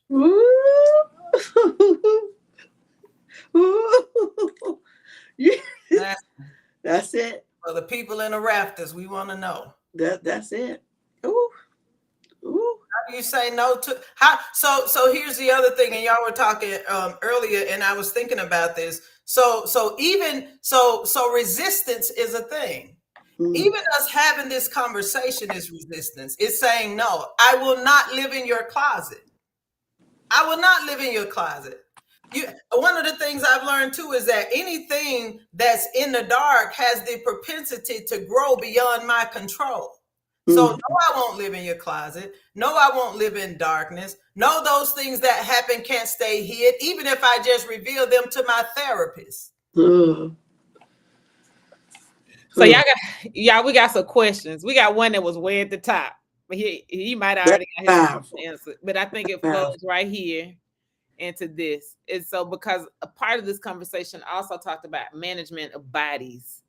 This is not an LGBTQ. America wants to manage bodies. Like we are seen as cattle in the minds of people still. And so what happens when someone presents, they present effeminate? You have a lot, they present masculine. But they're not gay. So here they are with another space of being ostracized by the church or ostracized by community. And there's another question. I'm gonna get to you, Dr. Irie. Like, how are we managing that? Because there's another yes and no that goes even with how presentation shows up. Again, I'm walking in who I am. This is who I am. And you're trying to get something out of me that ain't even there. And so you start saying yes to things that put you in danger. Again, these clients come in my office. I deal with religious trauma. These clients come and sit in my office. That ain't a crazy question. That's a real question. And be like, I'm not even that. This is just who I am. But I said yes to something, so they would get off my back. So my yes has no power either, actually. I think one element of this is realizing, for me, everything relates back to capitalism. Everything relates back to capitalism. African enslavement was founded as a result of capitalism. And I think one dynamic in this is me living into my authentic, genuine self means I'm not dependent on you for my financial resource, right? Me living into my authentic, genuine self means that I am not dependent upon you for financial wealth, privilege, or power. I think that's one dynamic. The second dynamic is I think we have to heal ourselves from our desire to secretly want power and privilege, because that's why we say yes. We say yes out of our desire to be recognized. We say yes out of our desire to want power. We say yes out of our desire to want privilege. And so if I heal that little internal Danny that wants power and privilege, then I can better say no. It will be much easier for me to say no, because the person who's really saying yes is not this 45-year-old Danny you're looking at. The person who's really saying yes is the 12-year-old. Correct. Yes. Right. It's the 12-year-old Danny whose grandfather used to do things to her when nobody was looking. Right. That is the one who is really saying yes. Yeah. To particular things that are placed before me. Right. And so I think if we do the therapeutic work of healing the inner wounded child, if we do the therapeutic work of healing the inner wounded child, then that will help us to be able to say no. We have conversations that I feel are so superficial. We say, practice self-care, rest, eat well, exercise, drink water, practice self-care. Don't participate in unhealthy behaviors that will be life-threatening to your health and your longevity of your lifespan. But the conversation we don't talk about is the root cause of lack of self-care. I don't have a challenge with I don't struggle with self-care because I don't want to lay down and take a nap. I struggle with self-care because of the inner wounded child that says, oh no, you got to say yes to that because we need to be affirmed and validated. So for me, it's superficial just to say practice self-care. We have to begin to get at what are the ways in which when you look at somebody, you're not looking at a 40-year-old or a 50-year-old or a 60-year-old adult. You're looking at a 6-year-old that was raped. Correct. You're looking at a 12-year-old that was abused. Correct. You're looking at a 15-year-old who never received love from their biological parents. And until we begin to address the root cause of inner wounded child syndrome that many of us carry, that is why we'll continue to have people say yes.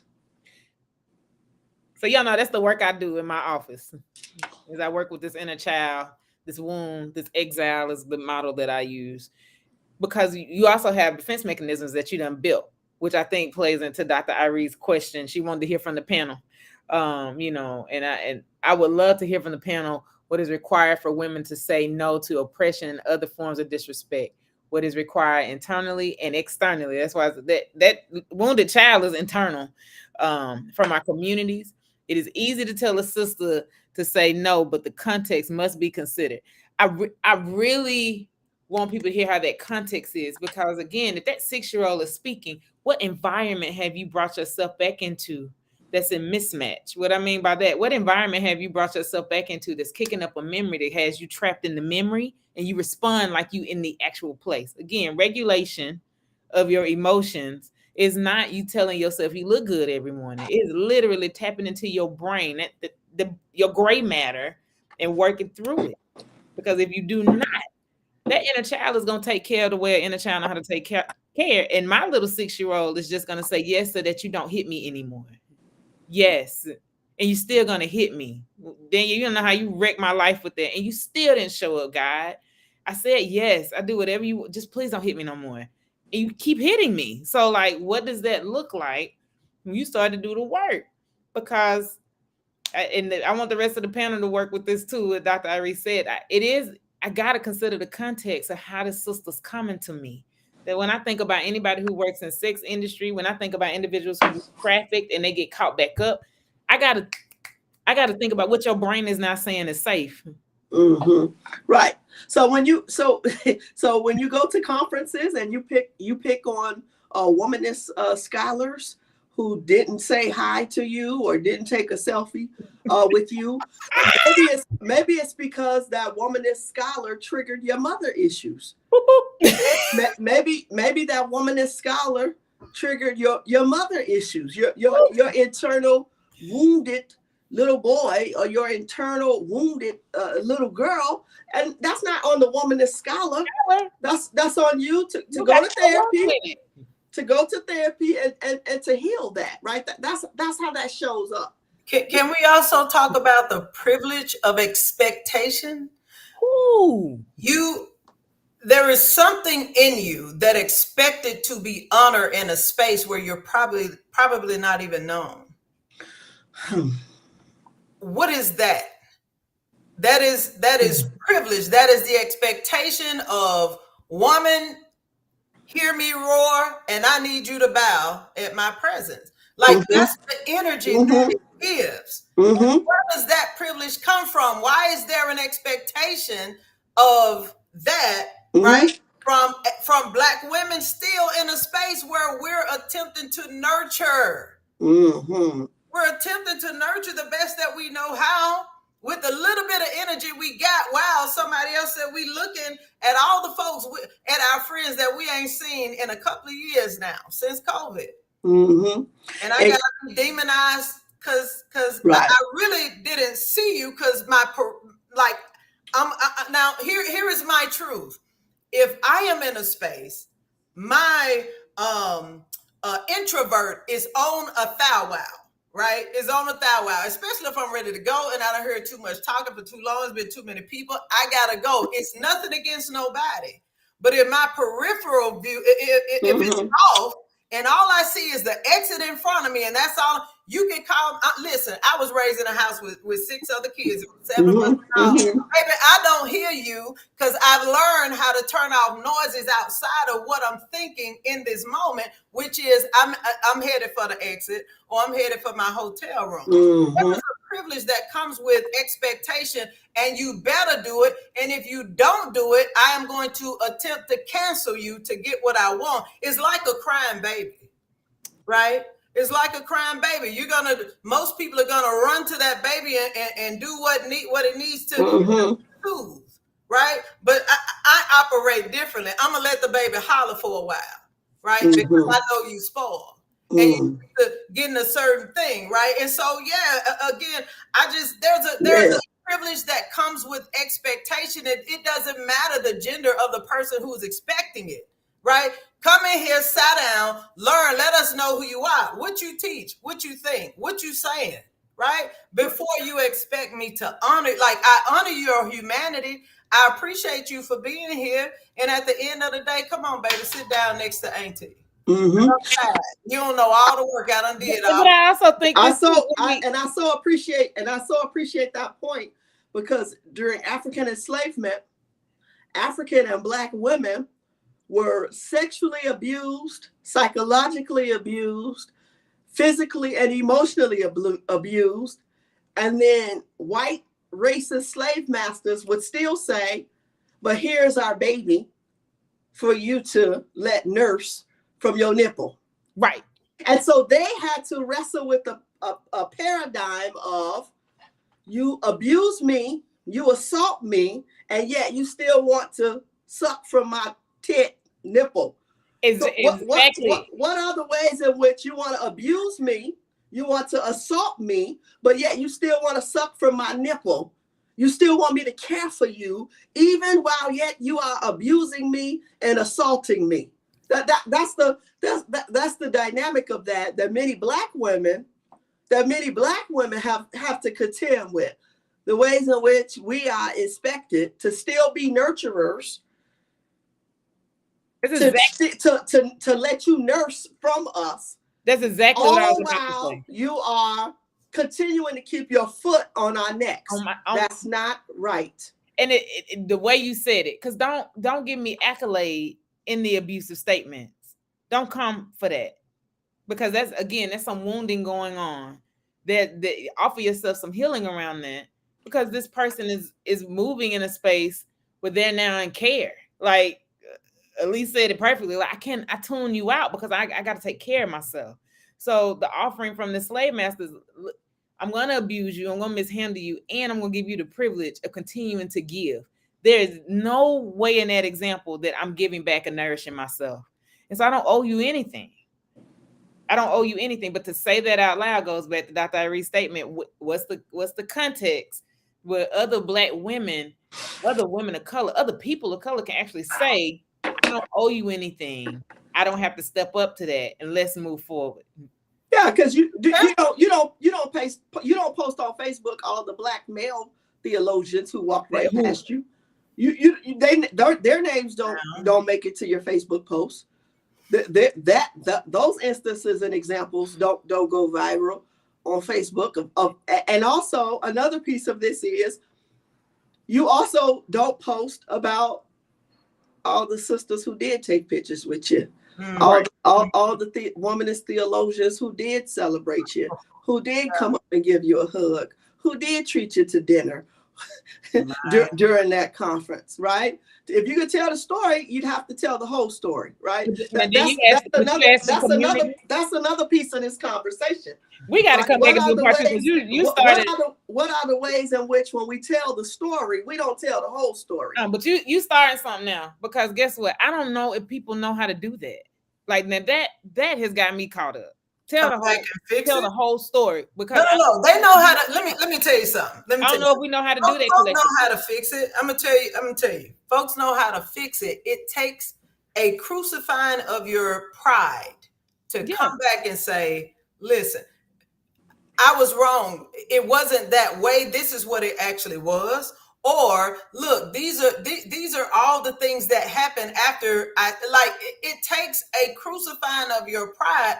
But when you are accustomed to being stuck to the tit.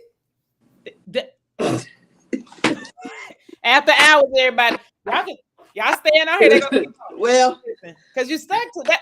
Well, because it's a spoiled microwave generation. I get what we offering. But how many people know how to get off of it? That's what I'm saying. Like, I love power. I love what comes with the status. You made a freaking social status, a social with social media status to get people to look at that, to draw some power in. That's really what that was. Like, let me draw this power in. Let me make this happen so that I can do, not realizing this person walks in their personal power. Man or woman, if you had to make that statement on social media, that means that person is literally actualizing their personal power and don't give two like, oh, okay. And you didn't set up a space for repair. I do not believe that communities of color know how to do actual repair because we stuck to the tit. Let me say, it's what the church calls repentance. That's how. If listen, we preach about forgiveness, we preach about repentance. If we're talking about the scriptures in the context of church, repentance or Jesus or humility, all these things that are sometimes used to manipulate, we know how to preach repentance. Like, I mean, I don't even speak from a point of preach. I myself had to repent, right? Mm-hmm. I had to repent because there was expectation that no human being in the world could have met, because when I had those expectations, the little girl in me wasn't healed at the time. But it's called repentance, going back and fix the thing that you know you did, right? That you know you walked in a fence around. Because you got to go back that way to get to your next. But what if I don't want to repent because I received more popularity and acclaim for being sick? Right? Let's talk about the ways in which I don't want to reconcile. I don't want to repent. I don't want to receive healing because I received more popularity, more fame for walking in my illness, walking in my psychosis, is what psychology and human development says, right? Many of us have become famous for living in our psychosis. So somebody put it in here. We don't want to do a redo. So then the ultimate question that we have to grapple with is, do we want to be made well? Right. And I venture to say, if I have become famous and popular for my psychosis, if I have become famous and popular for posting unhealthy statements on social media, then no, I'm not going to want to repent. No, I don't want to be healthy. No, I don't want to heal the inner wounded child, because psychosis gets me more popularity, fame, and in some cases, financial numeration. That's why unhealthy reality television shows are at an all-time high.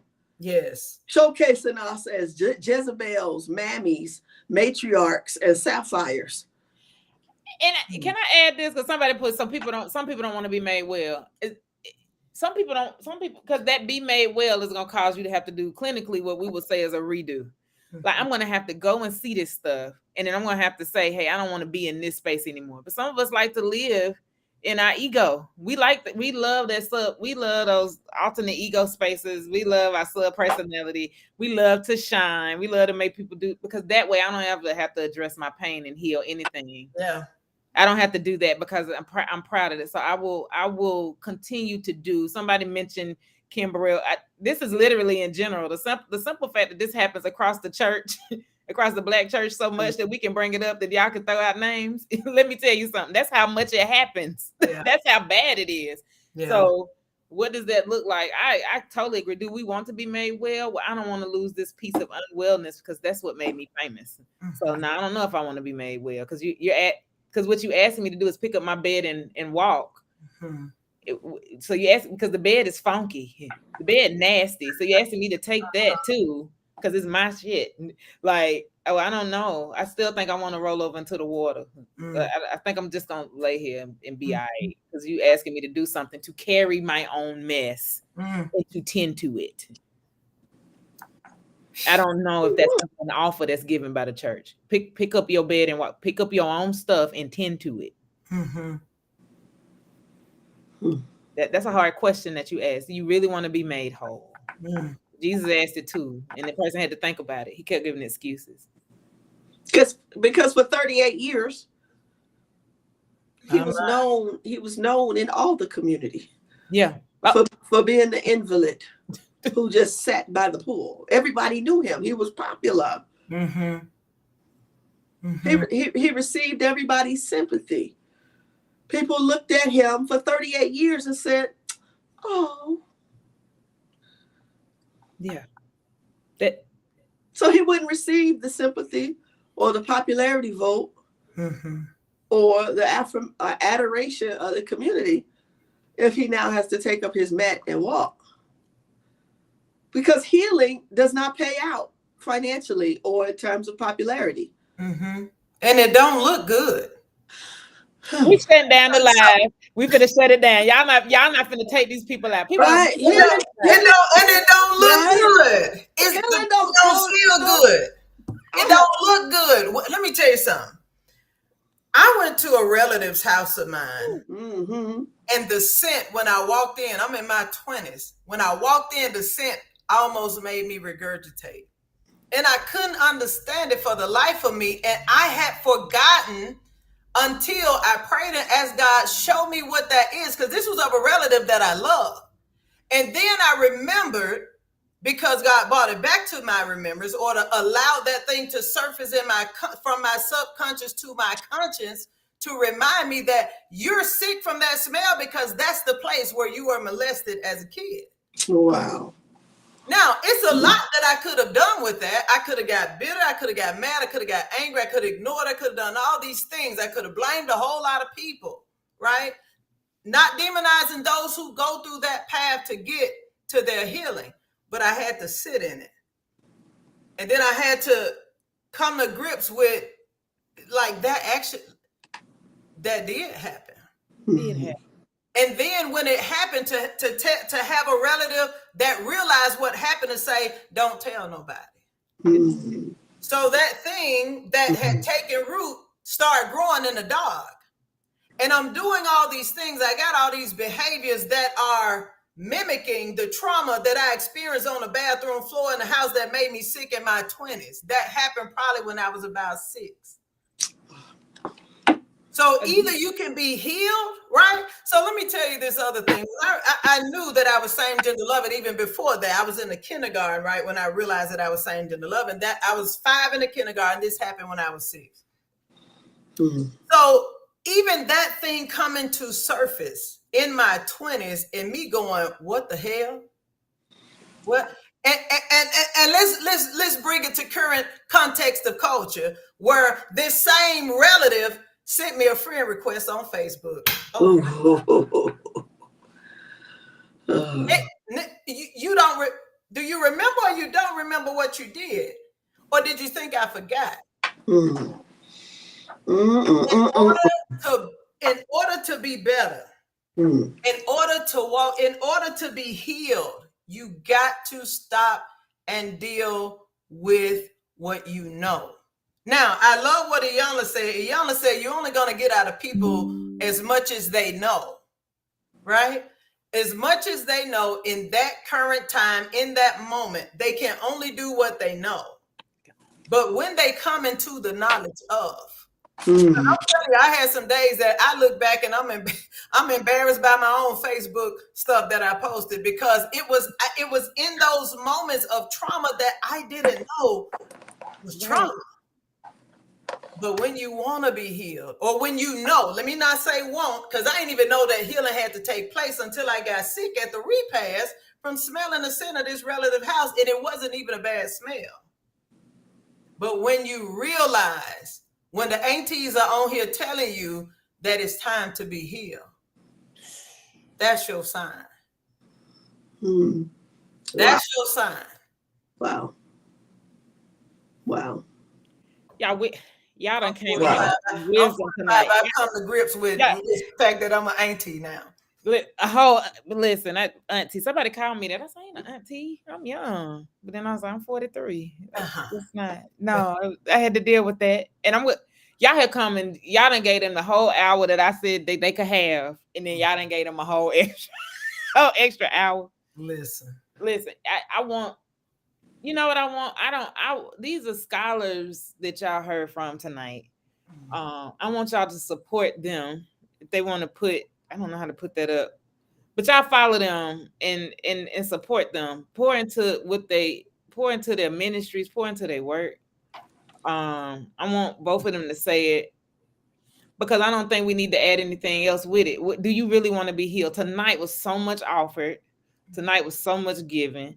Some people came on because of the title of it and be like, oh no, they just gonna have a whole gay conversation. But you cannot talk about LGBTQ, TIA, the whole alphabet, without talking about all the things that center around why is this such a hot topic? Because you can't control it. You can't control people and who they are. And it moves into the abuse of power around our bodies, around our minds, around our souls. We start seeing how things become pathologized and demonized just because they don't look like what has been designed to be right. It's all constructs. None of this. Yeah. We keep saying this is God's design. If I see that one more damn time, where is it a design? That's why I started with it. Where is it in the Bible that says it?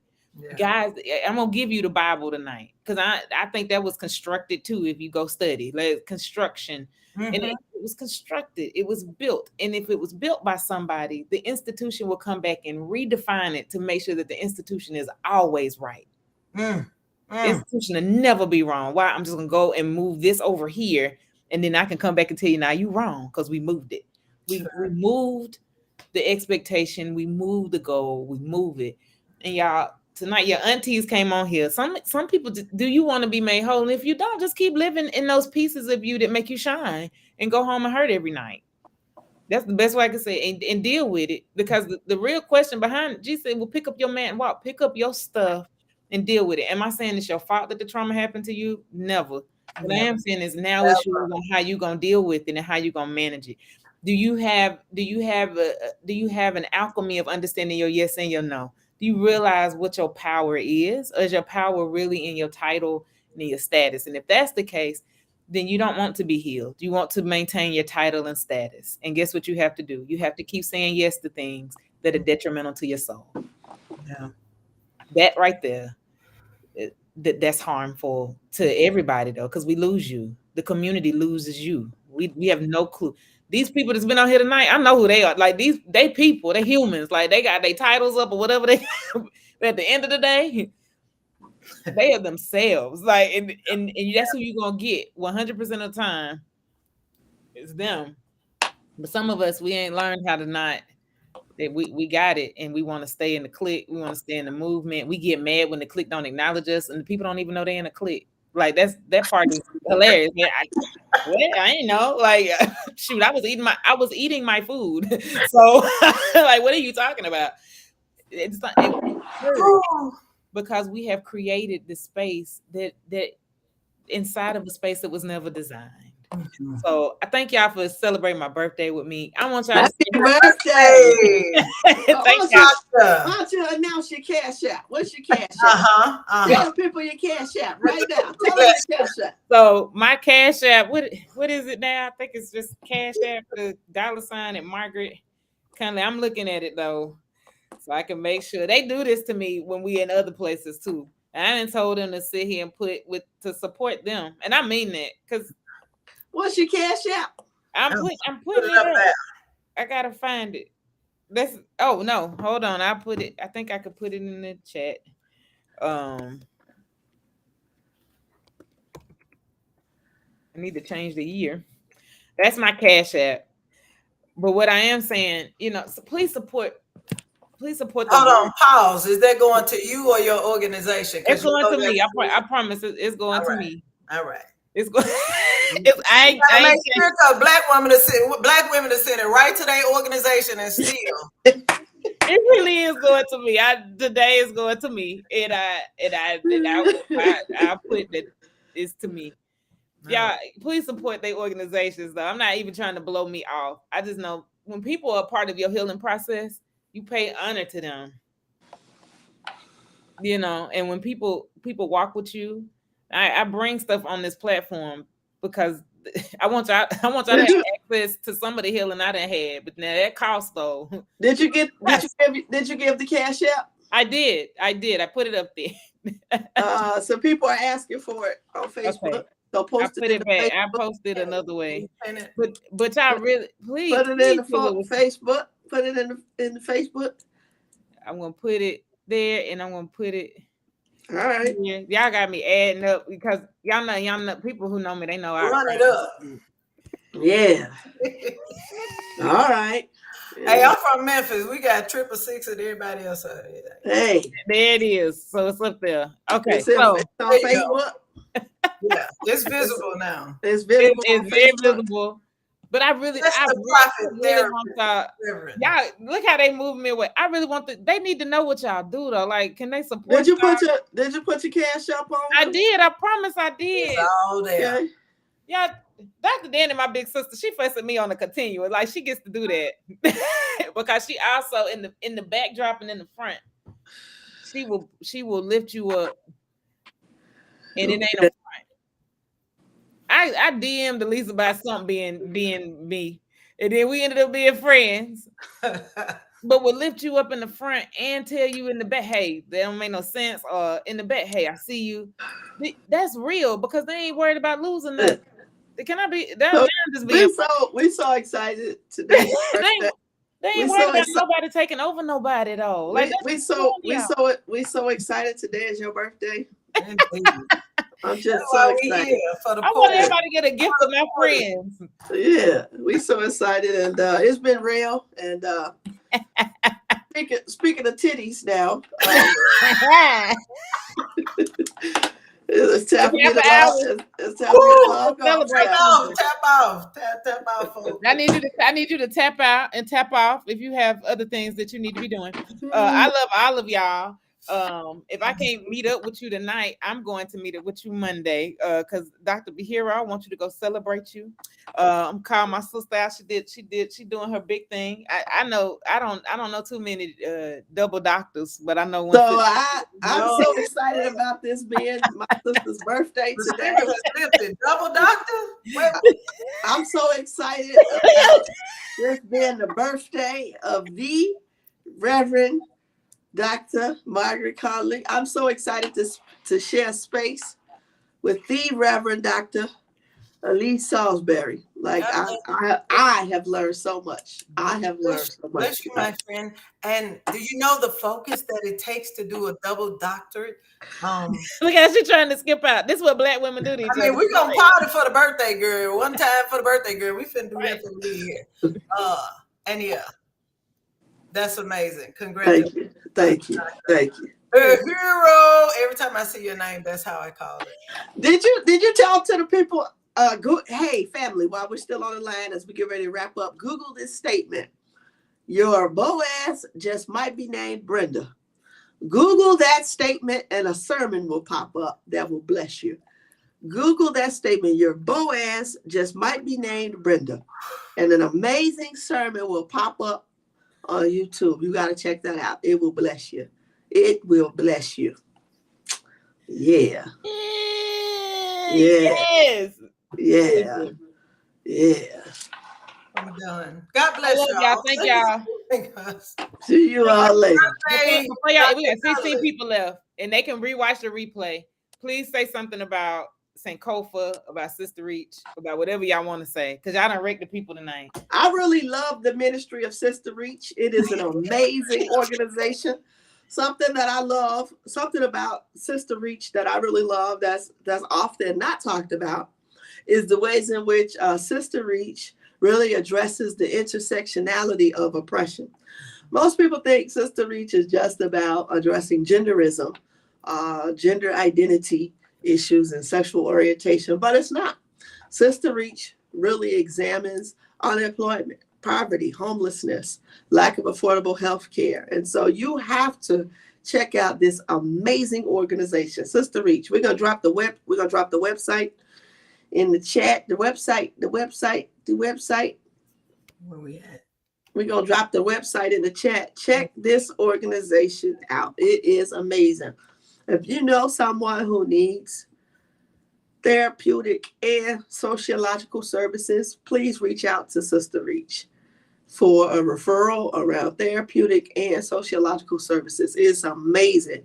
It's an amazing organization doing amazing work. I'm so excited about it. And then that's so dope how you thank you that long word that I don't know what it means, but thank you. I absolutely appreciate that. I still want you to shout out Sankofa. So for those who don't know, Sister Reach is a 501c3 grassroots nonprofit reproductive justice organization in the state of Tennessee. Of course, we are having our 12-year anniversary this year. Shout us out. Black women doing hard work, right? Doing hard work in justice for all people. So we advocate for the reproductive autonomy of women and teens of color, poor and rural women, LGBTQIA plus people and their families through the framework of reproductive justice. And we're here in Memphis, Tennessee, just did our Black Folks Day on the Hill.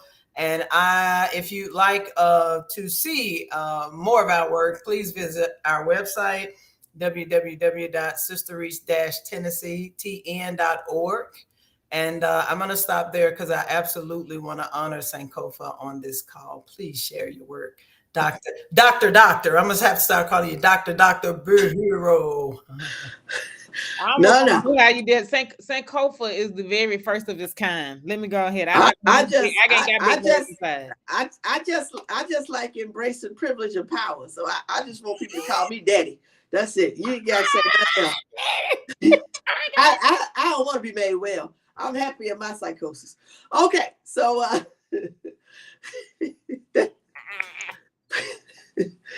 SankofacPE.org, www.sankofacPE.org. Do you need a unit of clinical pastoral education? Are you looking for education around how to provide spiritual care and be a spiritual care practitioner? Are you looking for continuing education units highlighting chaplaincy or spiritual care practice or pastoral care practice? Please check us out, SankofacPE.org. Thank you. We too are a 501c3 organization that offers CPE units and CEUs to people, particularly in the areas of chaplaincy and spiritual care. Thank you. And thank you again, y'all. It's been a great birthday. Good night, everyone. They not gonna start up again, so y'all got one. They not gonna start up again. Please follow these organizations. Please reach out. The wisdom is in our corner now, and please listen to us. Like Dr. Itahari says that all the time. I'm looking at my sunset. So here you are with the auntie sitting in front of you, just giving you they speaking power. Take the power and see how you can utilize it for yourself. And thank you for all I call them all of my sidebar guests. They done all been guests on Healthy Holy that was on here tonight. Root y'all on. Shout out to Dr. Irene. Shout out to Dr. Park. Shout out to Dr. Sherry and to my Sora, to my other Sora. Shout out to the Tasha Robinson. All of them have come and helped, and to Bishop Bunny Radden that's on here tonight. And I know I'm missing somebody, Odessa Brown. Thank y'all. And to all the people who came to support. Again, thank y'all for making my birthday happy. I'm going to talk to y'all again because I got stuff I got to sit with because y'all done blew my mind. And I thank y'all. So go enjoy your night. Peace out, everybody. We ending. We getting off of here. Thank y'all for supporting Healthy Holy Conversations. And thank y'all just for supporting me in doing this work now since March 1st of 2018. I've been doing this work. So I want to thank y'all for being a support. I catch it with y'all on the mend and next time.